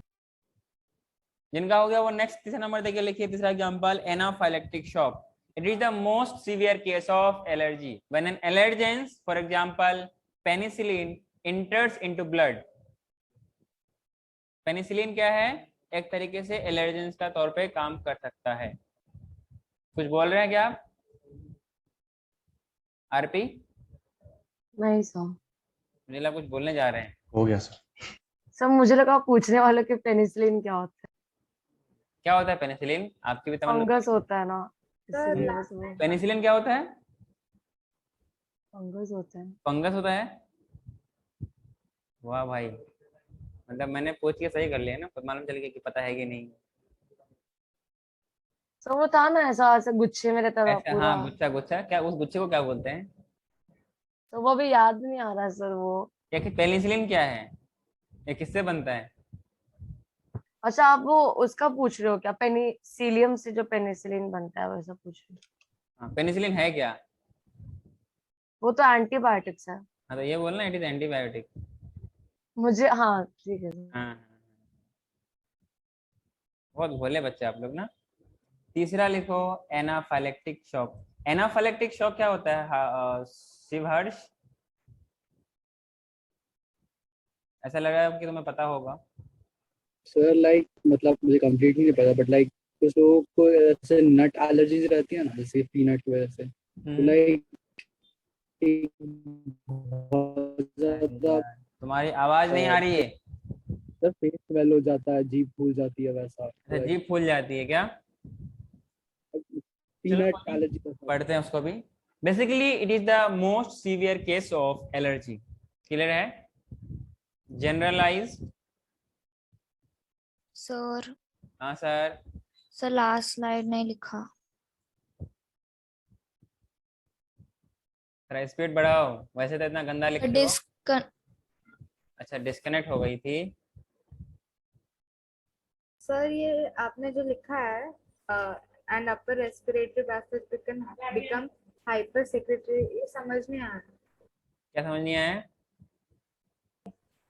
Upper respiratory passage become hyper secretory in response वाला। म्यूकस, म्यूकस लिखा है ना, mucosa of I and upper respiratory passage. जो आपका रिस्पिरेटरी ट्रैक्ट है ना, अपर वाला पोर्शन, ये क्या होता है उसके लिए, पोलन ग्रेन्स के लिए हाइपर सेंसिटिव होता है। और वो चाहेगा, और वो, कभी आपने मिर्ची खाई? मिर्ची, मिर्ची से याद है, मिर्ची लगी, मैं आगे नहीं बताऊंगा। तो मिर्ची लगता है तो क्या आता है अपने पास, माउथ में पानी आता रहता है ना, मतलब कुछ भी जो भी आवाज निकालते हैं वो निकलता रहता है, पानी निकलता है। पानी क्यों निकलता है? ताकि वो जो क्या बोलते हैं उसको, चिली, जो जो झालपन है, जो भी उसको बोलेंगे, जो वो दिक्कत है, जो प्रॉब्लम है, वो खत्म हो जाए। या फिर चीनी खाते हो, वैसे ही क्या होता है, ये एलर्जेंस उसके लिए फेवरेबल चीज नहीं है। तो इनका प्रोटेक्शन के लिए कंटिन्यूअसली कुछ ज्यादा ही म्यूकस का सेक्रेशन करता है, इसलिए बोलते हैं हाइपर सेक्रेटरी। हाइपर का मतलब मोर, सेक्रेटरी का मतलब रिलीज करने वाला। और इसका हाथ पैर तोड़ूं, इसका हाथ पैर और तोड़े तो समझ जाओगे। ऐसा समझ गया, मतलब ये प्रोटेक्शन के लिए सेक्रेशन करता है। ऑब्वियसली ना, आपके बॉडी में फीवर क्यों होती है? आपको मलेरिया अटैक करने के बाद आपको फीवर क्यों आता है? ये भी एक तरह का क्या है, आपके बॉडी का प्रोटेक्शन है, ताकि वो मरे। लेकिन आपका ये दिमाग, हाइपोथैलेमस, भूल जाता है कि हमने बॉडी का टेम्परेचर बढ़ा रखा है, कि उसको ये भी याद नहीं रहता है कि हमें स्विच ऑफ भी करना है। तो उसके लिए हम लोग डोलो खाते हैं, ताकि, या पैरासीटामोल लेते हैं, ताकि हाइपोथैलेमस को याद दिलाए कि आपने जो टेम्परेचर का बढ़ाने का सिस्टम है वो ऑन कर रखा है, थोड़ा उसको धीमा कीजिए, वरना हम निकल जाएंगे। समझे क्या आर्यन? अच्छा। हाँ, वैसे आप लोगों को मालूम है हाइपोथैलेमस कंट्रोल्स टेम्परेचर, याद है कि नहीं? हाँ याद है सर, थर्मो रेगुलेशन लिखवाया था। ये हमेशा के लिए याद रखना, काम आएगा। It is the most severe form of allergy. Clear? जैसे ही कोई एलर्जन, जैसे कि पेनिसिलिन, अपने ब्लड में इंटर करता है, it stimulate the secretion of histamine from the mast cell of whole body, जिनकी वजह से क्या होता है, वेसो डायलेशन हो जाता है, मतलब वेसल्स का डायलेशन होगा, जिनकी वजह से क्या होता है, ब्लड की परमेबिलिटी बढ़ जाती है। So large amount of fluid that is leaked out from the blood vessels to extracellular space, जिनकी वजह से ब्लड वॉल्यूम कम हो जाता है। और हाँ कि ना, जब ब्लड वॉल्यूम कम हो जाएगा तो ब्लड प्रेशर बढ़ेगा या घटेगा? घटेगा। घटेगा। दैट में लीड्स टू डेथ, मतलब सेल्स को ऑक्सीजन प्रॉपर मिल ही नहीं पाएगा, मतलब एनर्जी नहीं मिल पाएगा। जब एनर्जी नहीं मिल पाएगा मतलब गाड़ी में फ्यूल ही नहीं, तो गाड़ी किस बात की? सर फिर तो वो लो बीपी का कंडीशन हो ना, उसको तो। हाँ, तो ऐसा कोर्स करता है जिनकी, इसलिए तो बोलते हैं एनाफाइलेक्टिक शॉक। समझे क्या? ये वाला पॉइंट मुझे बताने की जरूरत है या समझ जाओगे यार? क्या कुछ नहीं, समझ। मुझसे पूछना बेकार है। सर वो अभी के लिए याद है, बाद में थोड़ा याद रहेगा। व्हेन एन एलर्जन, एग्जांपल के तौर पर पेनिसिलिन। क्लियर? पेनिसिलिन कहाँ से निकलते हैं? Penicillium notatum, and it was a by chance discovery and discovered by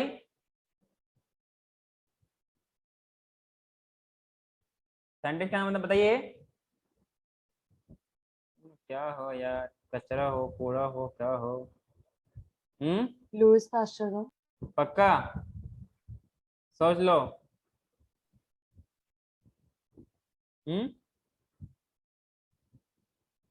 Fleming कौन है? फ्लेमिंग? हाँ हाँ सर, फ्लेमिंग, फ्लेमिंग था, फ्लेमिंग था। अपने दोस्त के नाम भूल जाते हैं आप लोग, कैसे कैसे होगा? हाँ चलो, when an allergens enters our body, clear है? इंटर इनटू ब्लड जैसे ही ये ब्लड में इंटर करता है तो क्या होगा बताओ? Stimulate the secretion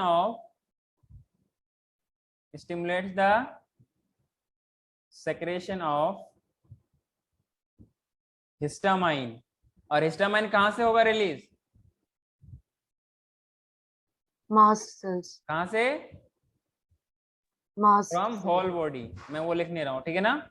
already understood है कि मास सेल ही करेगा। तो मास सेल ही लिखता है ना सर, वही बॉडी क्यों लिखना है? मास सेल ऑफ पूरे बॉडी में ऐसा होता है। लिख ले, मैं पूरा कंप्लीट कर दूंगा, तुम ना फिर बीच में रोती रहेगी।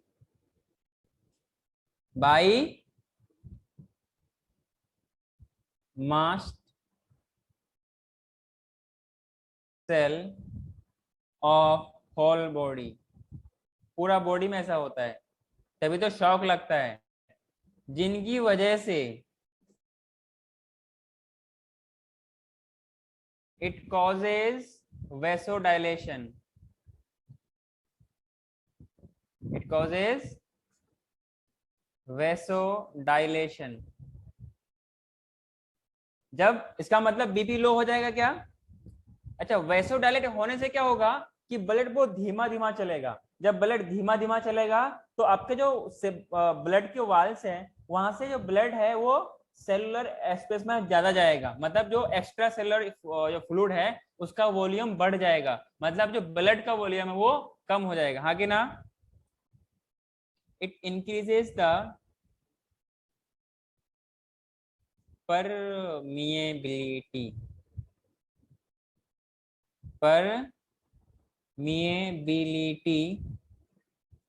of blood vessels, yes or no? blood हाँ सर, vessels, जिनकी वजह से क्या होगा? सो large amount of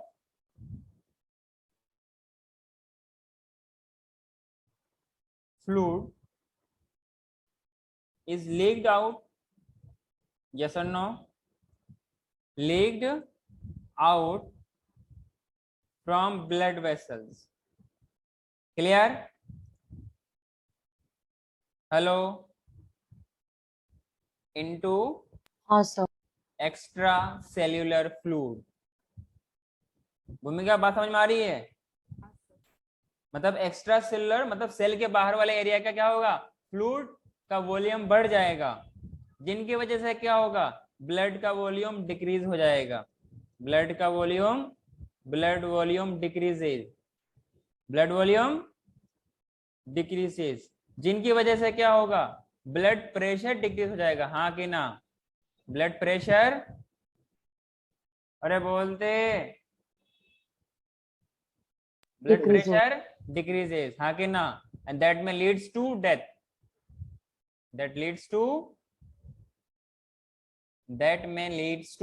इसलिए क्या बोलते हैं? एनाफाइलेक्टिक शॉक बोलते हैं। सर ये आपने लीड क्यों लिखा है? हम रिलीज भी तो लिख सकते हैं ना। क्या? लीड की जगह हम रिलीज भी तो लिख सकते हैं ना। एक मिनट, क्या बोला? हमने लिखा है so large amount of fluid is leaked out from blood vessels. क्या लिखना चाहिए? रिलीज, लीक तो मतलब बाहर आ गया ना ऐसा। हाँ तो बाहर ही तो आएगा ना। अरे मैडम जी, ये ब्लड वेसल्स है, ये बाहर वाले एरिया है। ब्लड वेसल परमेबल होता है कि नहीं होता है? सेल्स परमेबल होता है कि नहीं होता है? तो परमेबिलिटी बढ़ जाएगी। अरे देख, पहले परमेबिलिटी कम क्यों थी? कि इसका स्पीड ज्यादा था, इनको निकलने का टाइम कम मिल रहा था। अब जब ब्लड बहुत धीमा धीमा जाएगा, चूंटी के से चाल से जाएगा, तो निकलने का चांस ज्यादा मिलेगा उसको, तो मतलब परमेबिलिटी बढ़ जाएगी, मतलब बाहर अमाउंट ज्यादा आ जाएगा, ये घट जाएगा, ये बढ़ जाएगा। जब ये घट जाएगा तो बीपी भी घट जाएगा। जब बीपी घट जाएगा तो बावली समझ में आई? नहीं। ले तो दोबारा सीख। मैंने बोला ये है आपका ब्लड वेसल्स, ठीक है? ब्लड वेसल्स आर परमेबल, इनकी परमेबिलिटी होती है कि ब्लड ये बाहर जाएगा, डिपेंड करता है सिचुएशन पे, अदरवाइज नॉर्मल जाती है, ठीक है ना? याद है जब कोई भी, मतलब क्या मतलब? अरे ब्लड वेसल से बाहर जाएगा, क्यों नहीं जाएगा ब्लड वेसल बाहर? आपके जो बॉडी में जो ब्लड अवेलेबल है, हर जगह ब्लड वेसल प्रेजेंट होती है क्या? स्किन कट करो तो खून क्यों निकलता है? अरे खून क्यों निकलता है? क्योंकि वहां पर ब्लड प्रेजेंट है कि नहीं है? हर जगह वैसे थोड़ा ना है। समझ रहे हो कि नहीं समझ रहे हो? टिश्यू के अंदर के फ्लूइड होते हैं कि नहीं होती है? टिश्यू के बाहर की फ्लूइड होती है कि नहीं होती है? इंट्रासेलुलर फ्लूइड का नाम पढ़ा है कि नहीं पढ़ा है? एक्स्ट्रा सेलुलर फ्लूइड का नाम पढ़ा है कि नहीं पढ़ा है? वही एक्स्ट्रा सेलुलर फ्लूइड की बात कर रहे हैं हम लोग। पहले क्या था? पहले उतना परमेबल नहीं था, नॉर्मली था जितना जरूरत था। अब इनका जो ब्लड का जो देखो, एक तो इनका पहले एरिया ये था, तो इतना बढ़ गया, मतलब इनका स्पीड कम हो जाएगा। जब स्पीड कम होगा तो इनको निकलने का चांसेस ज्यादा मिलेगा। जब निकलने का चांसेस ज्यादा मिलेगा तो मतलब इसका अंदर का वॉल्यूम कम हो जाएगा और बाहर का वॉल्यूम बढ़ जाएगा। जब बाहर का वॉल्यूम बढ़ जाएगा तो एक्स्ट्रा जो सेलुलर फ्लूइड है वो ज्यादा हो जाएगा। चलो ठीक है, ज्यादा हो गया, लेकिन हमें बात करना है अंदर वाले की। अंदर वाले की वॉल्यूम कम हो जाएगी। जब वॉल्यूम कम होता है तो बीपी भी तो कम होता है, मतलब प्रेशर कम होता है कि नहीं होता है? आपको पता है कि liquid exert pressure on their wall of the container. ये बचपन से पढ़ते आ रहे हैं। जब नन्ही मुन्नी छोटी सी बच्ची थी, जब शायद से उठ के खड़ी भी नहीं हो पाती, तब यही बोलते थे ना कि जो पानी है इस पे प्रेशर एक्सर्ट करता है, हाँ कि ना? अब समझ में आया? हाँ सर।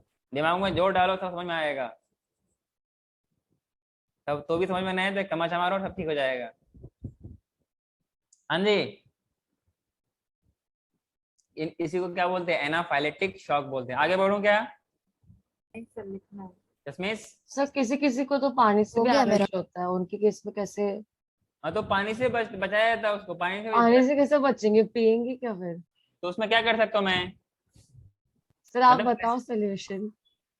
मेरा सॉल्यूशन ये बताना है कि जिनको पानी से, वो पानी की टच में कम होती है, समझे क्या? जिनको पानी से प्रॉब्लम होती है उनको पानी के टच में कम रखी जाती है, समझे क्या? किसी को गर्म पानी से होता है, किसी को ठंडे पानी से होता है, किसी को एलर्जी से होता है। एक हमारे क्लास में एक नाम है मानव, लेकिन रहता है और रहन सहन अलग उसका है। वो हर वक्त मोबाइल में ही घुसा रहता है, समझे क्या? मैं इससे पहले भी आप लोगों को याद सुना रखा हूँ। तो एक्चुअली हुआ क्या ना, उस दिन पेपर चल रहा था 11th का, तो एसी चला गया। अब बच्चा ले स्नीजिंग मतलब छींक रहा है, खूब छींक रहा है। तो बाद में मालूम चला उसको एसी से, ठंड से एलर्जी है। तो बाद में सब बच्चों ने कहा कि सर एसी बंद कर दीजिए। फिर एसी बंद किया गया। फिर कुछ देर बाद नॉर्मल हुआ, फिर तो भी थोड़ा मतलब नॉर्मल हुआ फिर भी, लेकिन स्नीजिंग हो रही थी। तो हम सर ने क्या किया, उसको अपन के हॉल में बिठा दिया ताकि उसका क्या हो जाए, ठीक हो जाए।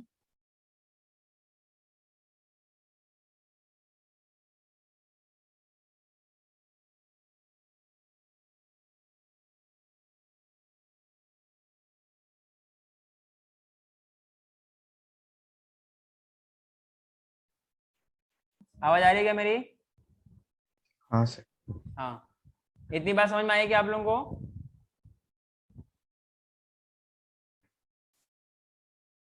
एक काम करो ना, वो खिड़की खोल दो।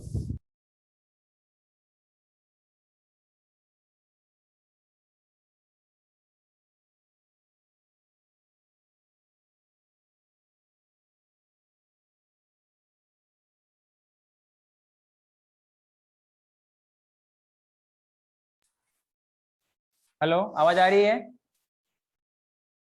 हाँ सर।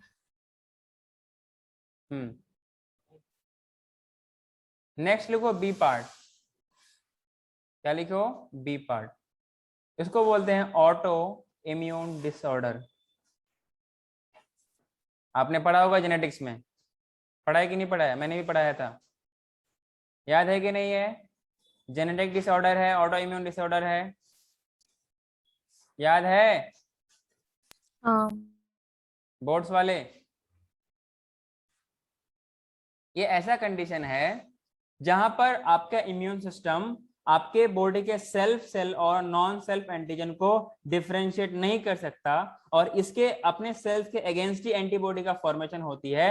इसको हम लोग क्या बोलते हैं? ऐसे सिस्टम को क्या बोलते हैं? ऑटो इम्यून डिसऑर्डर बोलते हैं, हाँ कि ना? बात समझ में आई क्या? Yes sir. हाँ, तो मैंने क्या बोला आपको? when the immune system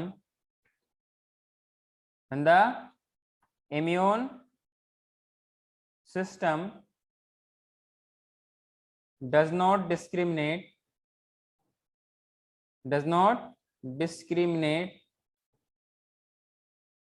between self non self antigen, ऐसा भूल जाता है, मतलब ऐसा नहीं कर पाता। क्लियर है क्या? सो इनके अगेंस्ट में क्या होती है, एंटीबॉडी का फॉर्मेशन होता है।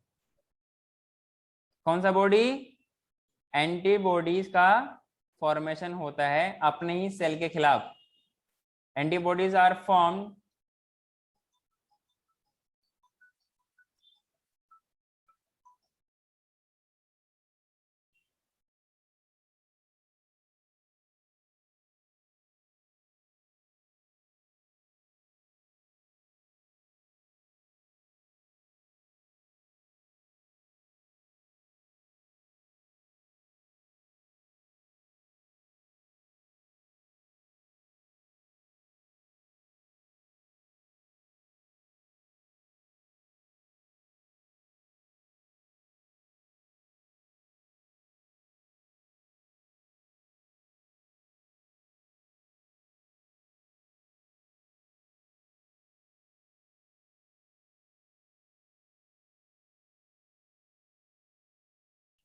हेलो, मैंने क्या बोला? Antibodies are formed against the self antigen, मतलब सेल्फ सेल। क्लियर? और ऐसे ही डिसऑर्डर को क्या बोलते हैं? ऑटो इम्यून डिसऑर्डर बोलते हैं। क्लियर है? क्या बोलते हैं? ऑटो इम्यून डिसऑर्डर बोलते हैं। कोई दिक्कत? अरे कोई दिक्कत है? No sir. जैसे कि हम लोग को पता है No, sir. कि memory based acquired immunity evolve हुआ है किसके अंदर? हायर वर्टिब्रेट्स के अंदर, खास तौर से ह्यूमंस की अगर बात करें तो, मतलब हायर वर्टिब्रेट्स में जितने भी सारे एनिमल्स आते हैं सबकी। दीज आर बेसिकली, ये एबिलिटी है उसकी कि वो सेल्फ और नॉन सेल्फ, मतलब अपने अंदर के और फॉरेन के ऑर्गेनिज्म को, फॉरेन ऑर्गेनिज्म मतलब पैथोजेंस, उनको डिफरेंशिएट कर सकता है अपने खुद के सेल से। ये प्रॉपर्टी हायर वर्टिब्रेट्स के अंदर पाई जाती है और इसी के अंदर डेवलप हुई है। क्लियर है? जब हम लोग ऐसा नहीं कर पाते हैं, जब अपने सेल को फॉरेन सेल से डिफरेंशिएट नहीं कर पाते हैं, तो इससे कुछ प्रॉब्लम समझ में आता है। क्या क्या प्रॉब्लम हो सकता है आपके पास? एक तो ये हो सकता है कि जो आपके पास हायर वर्टिब्रेट्स हैं, they can distinguish foreign molecule as well as foreign organism. Most of the experimental immunology जो देखा गया है वो इसी रिस्पेक्ट में हम लोग बात करते हैं कि वो खुद के और फॉरेन सेल को डिफरेंशिएट कर सकता है। क्लियर है? दूसरा पॉइंट क्या हो सकता है? समटाइम्स क्या होता है, due to genetic problem, due to genetic mismatching, due to genetic disorder, कुछ या फिर और कोई अननोन रीजन हो सकता है जिनकी वजह से क्या होता है, बॉडी के सेल्स खुद के से, मतलब वो जो आपका इम्यून सिस्टम है वो खुद के सेल को ही अटैक करने लगता है। भूमिका ध्यान से सुनना, मैं सारा पॉइंट लिखा नहीं सकता ना, कहानी को मैं समझाने वाली कहानी को मैं लिखा नहीं सकता। तो मैंने क्या बोला, वो खुद के ही सेल्स को क्या करते हैं, अटैक करने लगते हैं, जिनकी वजह से क्या होता है, अपना इम्यून सिस्टम ही अपने आप को डैमेज करने लगता है। बिल्कुल वैसे जैसे कि लाइसोसोम करता है, it also known as suicidal bag. क्या बोलते हैं? सुसाइडल बैग बोलते हैं कि नहीं बोलते हैं? तो ऐसे ही प्रॉब्लम होता है। इसका एक एग्जांपल आपके पास क्या है, रियूमेटाइड अर्थराइटिस। अर्थराइटिस क्या होता है? बेसिकली जॉइंट का इन्फ्लेमेशन होता है। क्या इनकी वजह से अपने समाज में, अपने सोसाइटी में बहुत लोग अफेक्टेड हैं। इसके हम लोग अलग अलग एग्जांपल पढ़ेंगे। तो ऑटो इम्यून डिसऑर्डर में आपके पास मिस्थीनिया ग्रेविस होता है। ये सारे नाम ध्यान से रखना, नीट में पूछी जाती है 4 नंबर के सवाल में। मिस्थीनिया ग्रेविस है, रियूमेटाइड अर्थराइटिस है, आपके पास हैशिमोटो डिजीज है, और आपके पास IDDM होता है। ये क्या होता है भी पढ़ने वाले हैं। मल्टीपल स्क्लेरोसिस होता है आपके पास। फिर SCID होता है, मतलब सीवियर कंबाइंड इम्यूनो डिफिशिएंसी। फिर एड्स होता है। इनका ट्रीटमेंट, जो भी आपके पास डिजीज है, इनका ट्रीटमेंट क्या पॉसिबल है वो पढ़ेंगे। फिर हम लोग बात करेंगे इम्यूनोथेरेपी के बारे में। क्या ये सब बात आप सबको समझ में आई? हाँ सर। हाँ सर। हाँ, जब आ गई तो इसमें आप कुछ पॉइंट लिखिए। बेसिकली जो आपके पास ये जो डिसऑर्डर है, उससे पहले एक आप पॉइंट डाल के, इस तरह डाल के ये पॉइंट लिख सकते हैं कि basically memory based acquired immunity evolve हुआ है किसमें? ये पॉइंट आप खुद से बना के लिख लीजिए। Memory based acquired immunity evolve in higher vertebrate based on ability memory based acquired immunity evolve in higher vertebrate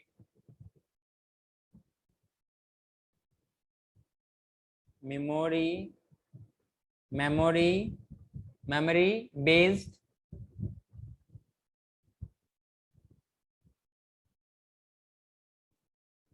acquired immunity, ज्यादा नेल बैठ मत कीजिए ना, पूरा नेल खत्म हो जाएगा, ठीक है। In higher vertebrates, in higher vertebrate, basically actually this is based on the ability to differentiate, based on the ability to differentiate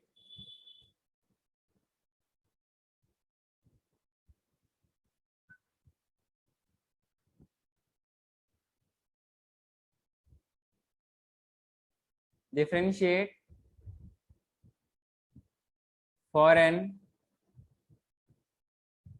organisms, ये फॉरेन ऑर्गेनिज्म क्या हो सकता है? Pathogens.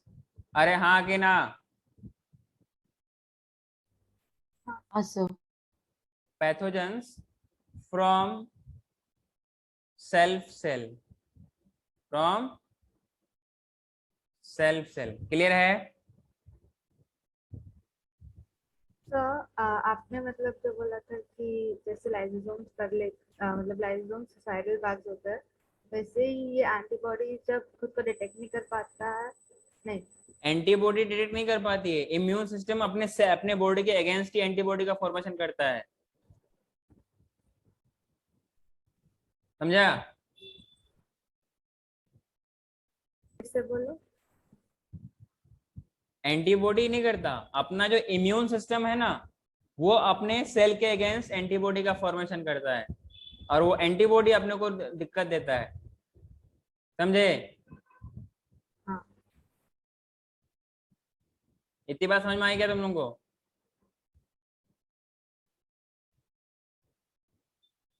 So we can say in higher vertebrates they can distinguish the foreign molecule as well as foreign organism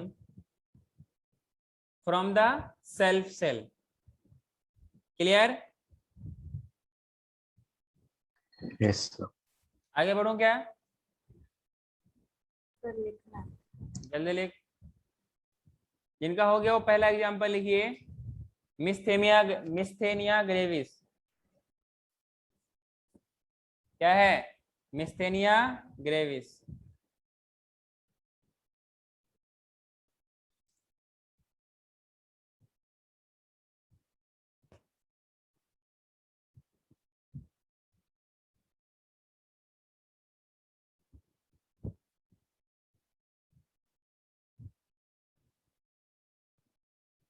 अरे लिखा क्या? हाँ sir. Example लिखिए, पहला एग्जाम्पल। ये हम लोग ऑटो इम्यून डिसऑर्डर के अंदर एग्जाम्पल पढ़ रहे हैं। देखो यहाँ से ये सवाल बहुत सारे बनते हैं, ध्यान रखना आप लोग, ठीक है ना? पहला की बात करेंगे हम लोग, अगला लिखो इसमें मिस्थेनिया या मिस्थेनिया ग्रेविस। वो ग्रेवी वाला ग्रेवी नहीं बात कर रहा हूं मैं, ग्रेविस एक डिजीज का नाम है, हाँ कि ना? इसकी ग्रेवी, उसकी ग्रेवी, हाँ कि ना? वो वाला ग्रेवी की मैं बात नहीं कर रहा हूँ। हाँ आरपी, ठीक है? Yes. इस डिसऑर्डर में क्या होता है? इन दिस ए बी का मतलब बाबा आर्यन क्या? हाँ जी, नहीं सर। क्या एबी का मतलब? एंटीबॉडी। एंटीबॉडी। तो मुझे सुनना पड़ा एंटीबॉडी। मैंने बोला in this antibodies are formed. Bhumika ये समझ में आ रहा है ना, एबी का मतलब क्या है? एंटीबॉडी है, कुछ और मत समझ लेना। ABs antibodies are formed against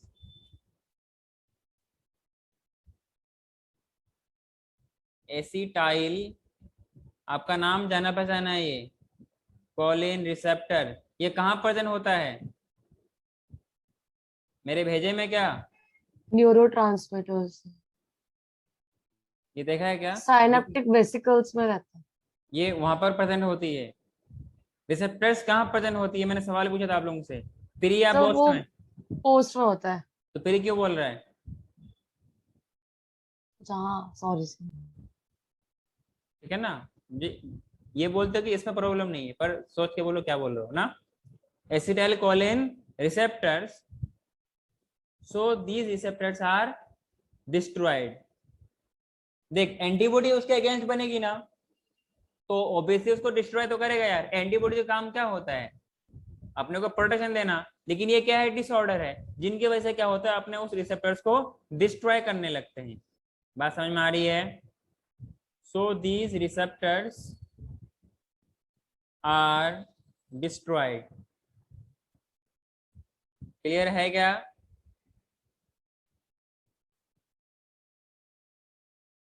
बात समझ में आई? जिनकी वजह से क्या प्रॉब्लम होती है? इट कॉजेज डिप्रेस्ड, दबा हुआ, मतलब बहुत low nerve conduction. Clear? Depressed nerve conduction. कोई दिक्कत है क्या? At myo neuro junction. मैंने क्या बोला? मायो न्यूरल जंक्शन, मतलब मसल्स और, अरे बोलो ये टर्म मैंने पहले बता रखा है। मायो न्यूरल न्यूरोमस्कुलर जंक्शन। हाँ, मायो मतलब मसल्स, न्यूरो मतलब न्यूरॉन्स। क्लियर है? न्यूरॉन्स। दोनों के बीच जंक्शन क्या बोलते हैं? मायो न्यूरल जंक्शन या न्यूरोमस्कुलर, न्यूरोमस्कुलर जंक्शन। हाँ कि ना, जंक्शंस। एंड क्या बोला मैंने? It causes depressed nerve conduction. Obviously nerve की अगर कंडक्शन स्लो हो जाएगी तो काम भी स्लो होगा क्या? And decrease movement of muscles, मतलब मसल्स की, देख आप जो भी हरकतें कर रहे हो, कोई ऐसे बैठा है, कोई पेन चला रहा है, कोई हाथ आगे पीछे कर रहा है, ये सब किसकी वजह से हो रहा है? ये नर्व का कंडक्शन की वजह से तो हो रहा है। अगर ये ना हो तो अपनी जगह से हिल भी नहीं सकते हो। इसका एग्जाम्पल उस आदमी के पास जाओ जिनको पैरालिसिस है। समझ में आ रहा है? आपने कभी देखा है क्या? कुछ लोग होते हैं जिनका मतलब जो कि वो होता है, क्या बोलते हैं उसको, फिजिकली हैंडीकैप होता है, कोई एक हाथ या कोई एक पैर काम नहीं करता, वो कुछ उसका कुछ एहसास उसको नहीं होता है। समझे क्या? सिर्फ ब्लड वेसल्स है, कट करोगे तो खून आएगा। समझ में आ रही है क्या? तो उससे वो कुछ भी नहीं कर सकता। बात समझ में आ रही है? जो वो बिल्कुल ही पैरालाइज्ड है। तो ऐसे ही में क्या होता है, जब नर्व का कंडीशन होगा ही नहीं तो मस्कुलर मूवमेंट भी नहीं हो पाएगी, हाँ कि ना? तो मैंने क्या बोला कि it causes depressed nerve conduction at neuromuscular junction and decrease movement of muscles, decrease movement of muscles.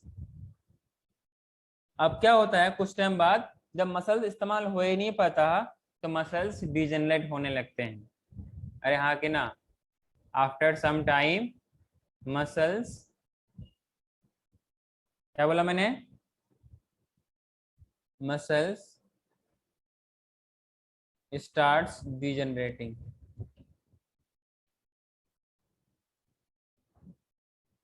Degenerate after some time. कोई दिक्कत है क्या? Hello, no sir. आगे बढ़ूं? तो ये जो आपने लिखा है it causes depress nerve conduction, ये वाला मतलब पूरा हम इसको ये बोल सकते हैं कि वो पैरालाइज है ऐसा। नर्व कंडक्शन पता है आपको क्या? तो मैं नर्व कंडक्शन पता है कि नहीं पता, ये बताओ। नर्व कंडक्शन पता है मैडम जी? याद नहीं, हाँ, अरे पता है, याद नहीं है सर। पढ़ाया नहीं क्या?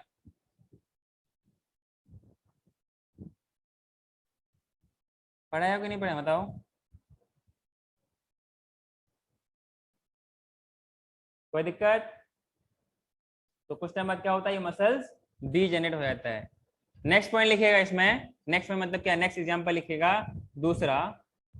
वैसे आपका एनसीईआरटी में नहीं है पर जानना जरूरी है। इसमें लिखिए पर्नीसियस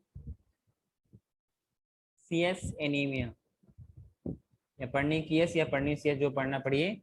पर्नीसियस एनीमिया क्या पढ़ेंगे तनुश्री? Pernicious anaemia. मैंने भी वही पढ़ा, मैंने आपको एक्स्ट्रा और ऑप्शन दिया, आप कुछ पढ़ सकते हैं, ठीक है। ये बेसिकली क्या है, एनीमिया में क्या होती है? बोलोगे नहीं तो तुम सबको मैं ना कीमा बना के खा जाऊंगा।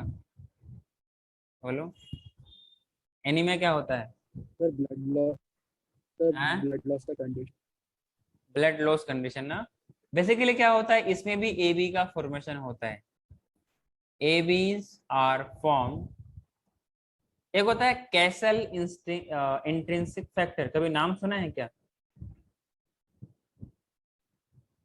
आपके एनसीईआरटी में लिखा है मैडम जी, ह्यूमन फिजियोलॉजी में। बोर्ड्स के लिए तो पढ़ा होगा ना, 11th के लिए स्कूल में तो पढ़ा होगा ना। सर आधा चीज डिलीट हो गया था लास्ट में। बोर्ड्स ये न्यूक्लियस वाले आप लोगों को तो पता होगा ना, क्योंकि आप लोगों को तो डाइजेशन पढ़ाया गया था थोड़ा बहुत शायद, या फिर कुछ झूठ ना बोल, मेरे सामने पढ़ाया गया। एबीज आर फॉर्म, ये पढ़ेंगे हम सर लोग आप। पढ़ाया था लेकिन वो एग्जैक्टली पढ़ाया नहीं था, बस लिखाया था। कौन? जिया सर ने। अगेंस्ट एसिटाइल, मैं क्या लिखा रहा हूँ, castle intrinsic factor, castle intrinsic factor. ये बेसिकली फैक्टर है जो आरबीसी का फॉर्मेशन के लिए रिस्पॉन्सिबल होता है। अब तो याद आया? अब भी नहीं आया? Intrinsic factor. तो स्प्लीन ही पता है बेसिक फॉर्मेशन ऑफ आरबीसी के। चलो कोई नहीं। आपको पता है विटामिन B12 आपके लिए कितना असेंशियल है? विटामिन B12 जिससे आरबीसी का फॉर्मेशन होता है क्या? हेलो, नहीं मालूम? कोई बात नहीं। तो antibodies are form against Castle intrinsic factor. So जो विटामिन B12 है, क्या है? विटामिन B12 है, इनका एब्जॉर्प्शन नहीं होता है। क्या होता है? ये फैक्टर होता है विटामिन B12 को एब्जॉर्ब करने के लिए, और जब इसके अगेंस्ट ही बन जाएगा तो उसको डिस्ट्रॉय कर देगा। जब डिस्ट्रॉय कर दिया तो विटामिन B12 एब्जॉर्ब नहीं हो पाएगा। जब विटामिन बी की कमी रहेगी तो आरबीसी का फॉर्मेशन नहीं होगा। इसी को क्या बोलते हैं? पर्निशियस। सर हाँ सर। सर तो दोनों में कौन रिस्पॉन्सिबल है आरबीसी के फॉर्मेशन के लिए, कैसल इंट्रिंसिक फैक्टर की विटामिन B12? दोनों रिस्पॉन्सिबल है। ये देखो, विटामिन B12 को एब्जॉर्ब करने के लिए कैसल इंट्रिंसिक फैक्टर होता है, ठीक है ना। अब जब विटामिन, अच्छा ये विटामिन बी होना आरबीसी का फॉर्मेशन करवाता है, अगर यही नहीं होगा तो आरबीसी का, दोनों करवाता है ना। तो कैसल इंट्रिंसिक भी अगर करवाता है तो उससे Absorb- क्या प्रॉब्लम होगा? लैक्टियल विलाई होता है क्या, हाँ। एब्जॉर्प्शन। तो ये कैसल इंटेंस फैक्टर क्या है, इनको विटामिन बी 12 को एब्जॉर्ब करता है। इनके एब्जॉर्ब करने से क्या होती है, आरबीसी का फॉर्मेशन हो पाता है। अच्छा, हाँ। समझे क्या? सो मतलब उसके एब्जॉर्ब करने से आरबीसी का समझिए। फॉर्मेशन होता है। हाँ, कैसल इंट्रिंसिक फैक्टर हेल्प करता है विटामिन बी 12 को। उसको एब्जॉर्ब करने में, और फिर इसकी अच्छा, वजह से क्या होता है, आरबीसी का फॉर्मेशन फॉर्मेशन। होता है। ठीक क्लियर है? है। और ये हाँ सर। इंटेस्टाइन में प्रेजेंट होती है। So vitamin B 12 is not absorb in intestine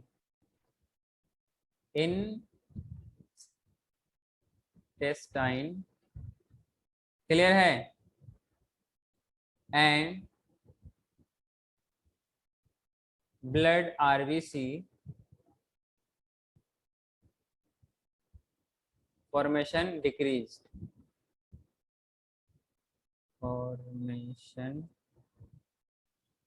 is decreased।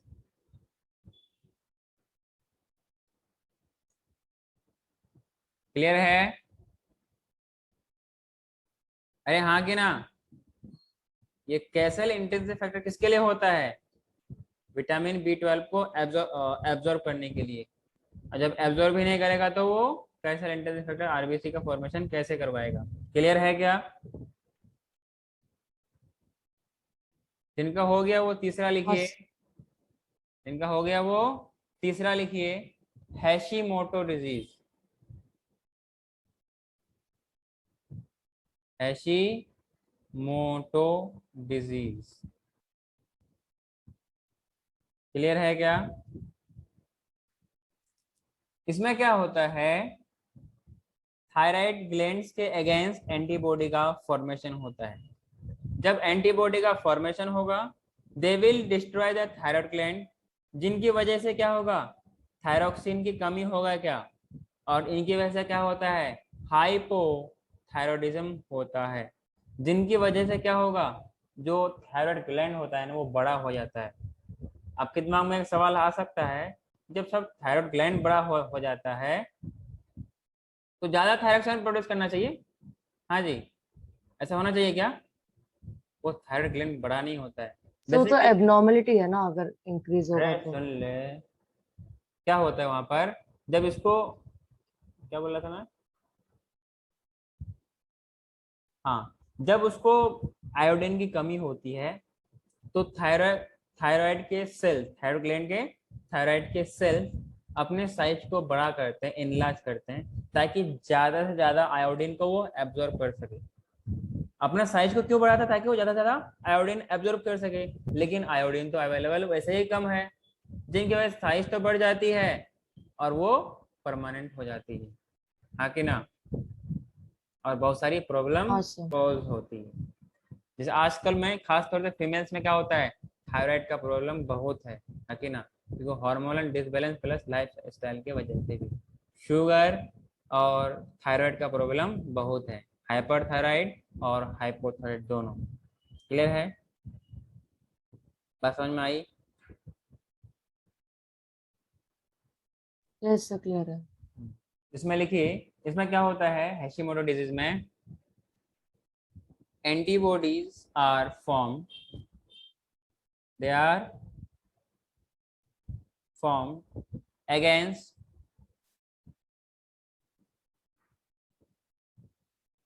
thyroid gland।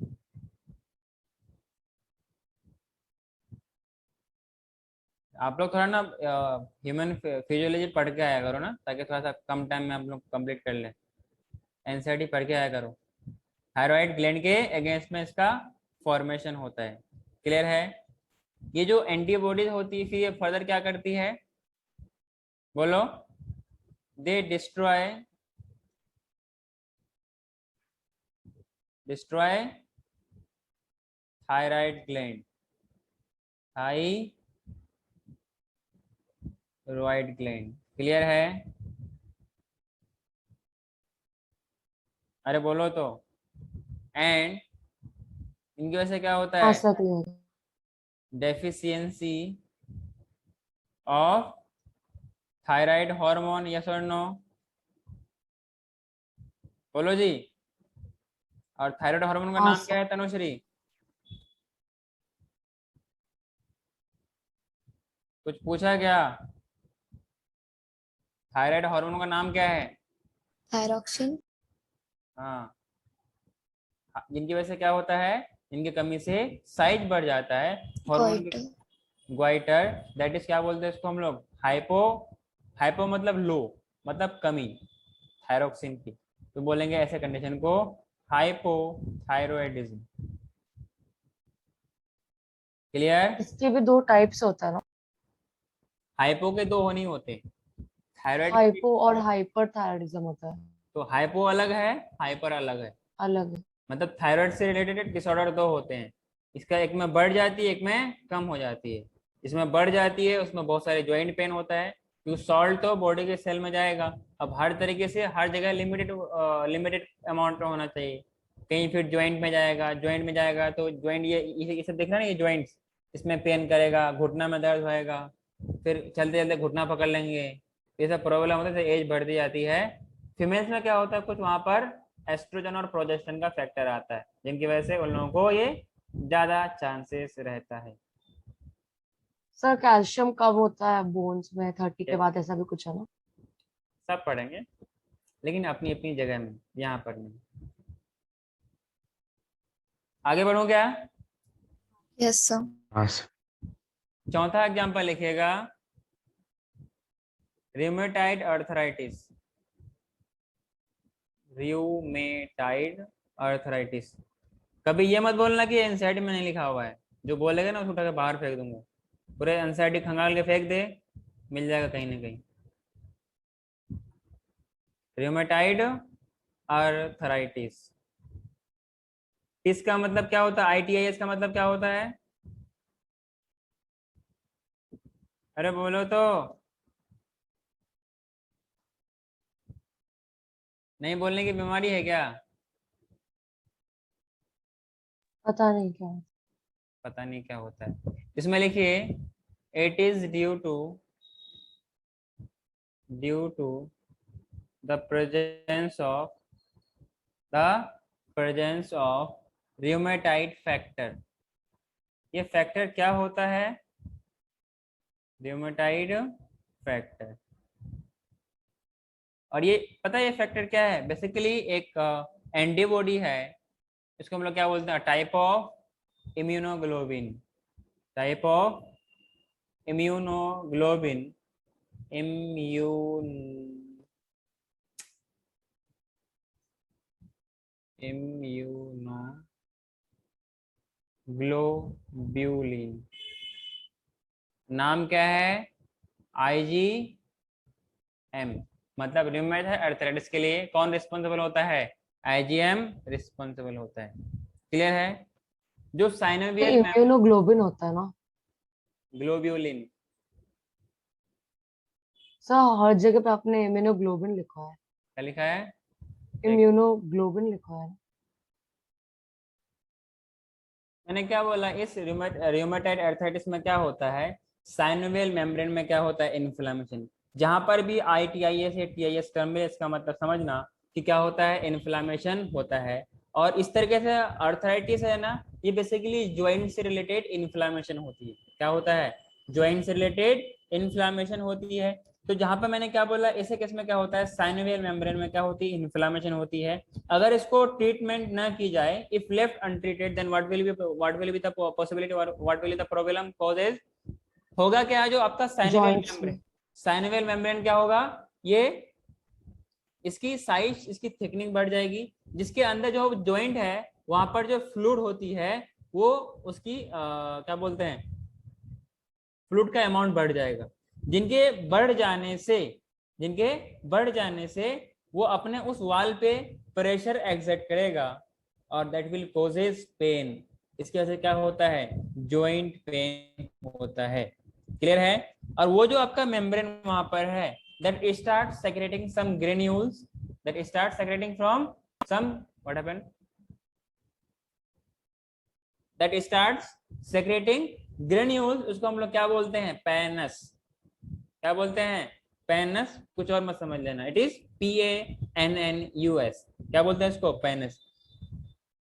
इसी के एक्यूमुलेशन से क्या प्रॉब्लम होती है, इंसान को और प्रॉब्लम होने लगता है, और ये कार्टिलेज को धीरे धीरे इरोज करने लगता है, मतलब धीरे धीरे उसको इरेज करने लगता है, जिनकी वजह से क्या होता है, फाइब्रस टिश्यू जो उस बोन से रिलेटेड होता है, इट बिकम्स ओसिफाइड, मतलब उसमें कुछ इनलार्जमेंट होने लगती है, और कुछ टाइम बाद क्या होता है, वो जॉइंट्स इमूवेबल होते हैं। क्या ये कहानी समझ में आई, सबको आई, आगे ना। और इसका ट्रीटमेंट क्या है, इन्फ्लेमेशन और पेन का हीट ट्रीटमेंट दे सकते हैं, और फिजियोथेरेपिस्ट से फिजियोथेरेपी करवा सकते हैं। आगे ना, फिजियोथेरेपिस्ट कौन होता है, जो 12th करने के बाद 3 साल का प्रोग्राम, मतलब 3 साल की कॉलेज की पढ़ाई करते हैं, जिसको बोलते हैं BPT, और उसके बाद होता है masters, that is MPT, bachelor of physiotherapy और मास्टर्स ऑफ फिजियोथेरेपी। इसके लिए भी अच्छे कॉलेज के लिए एडमिशन होती है, फिर आप एक फिजियोथेरेपिस्ट बन सकते हैं और मास्टर ऑफ फिजियोथेरेपिस्ट बन सकते हैं। ये उनके लिए ऑप्शन होती है जिनका कुछ नहीं हो पाता है, मतलब जो कहीं किसी कॉलेज में जा नहीं पाता, तो ये कम, इसमें ये नॉट, ये हंसने की बात नहीं, ये फैक्ट है। मतलब अगर कहीं ऑप्शन नहीं है, आप चाहते हैं कि आप मेडिकल फील्ड में ही रहें, तो आपके पास बहुत सारा ऑप्शन है, लेकिन हाँ, जो आप ये मेहनत किए हो ये बर्बाद नहीं जाती है। लाइव एग्जाम्पल आपके सामने, ठीक है, इतनी बात समझ में आई। रिमेज है अर्थरेस क्या होता है इसमें, हाँ, पहला पॉइंट इसमें लिखिएगा आप लोग, कहाँ तक उसमें लिखा है आपको, it is due to the presence of, ये हो गया, एंड एंटीबॉडी कौन सी होती है, इम्यूनोग्लोबिन। सर तो फिजियोथेरेपिस्ट हो,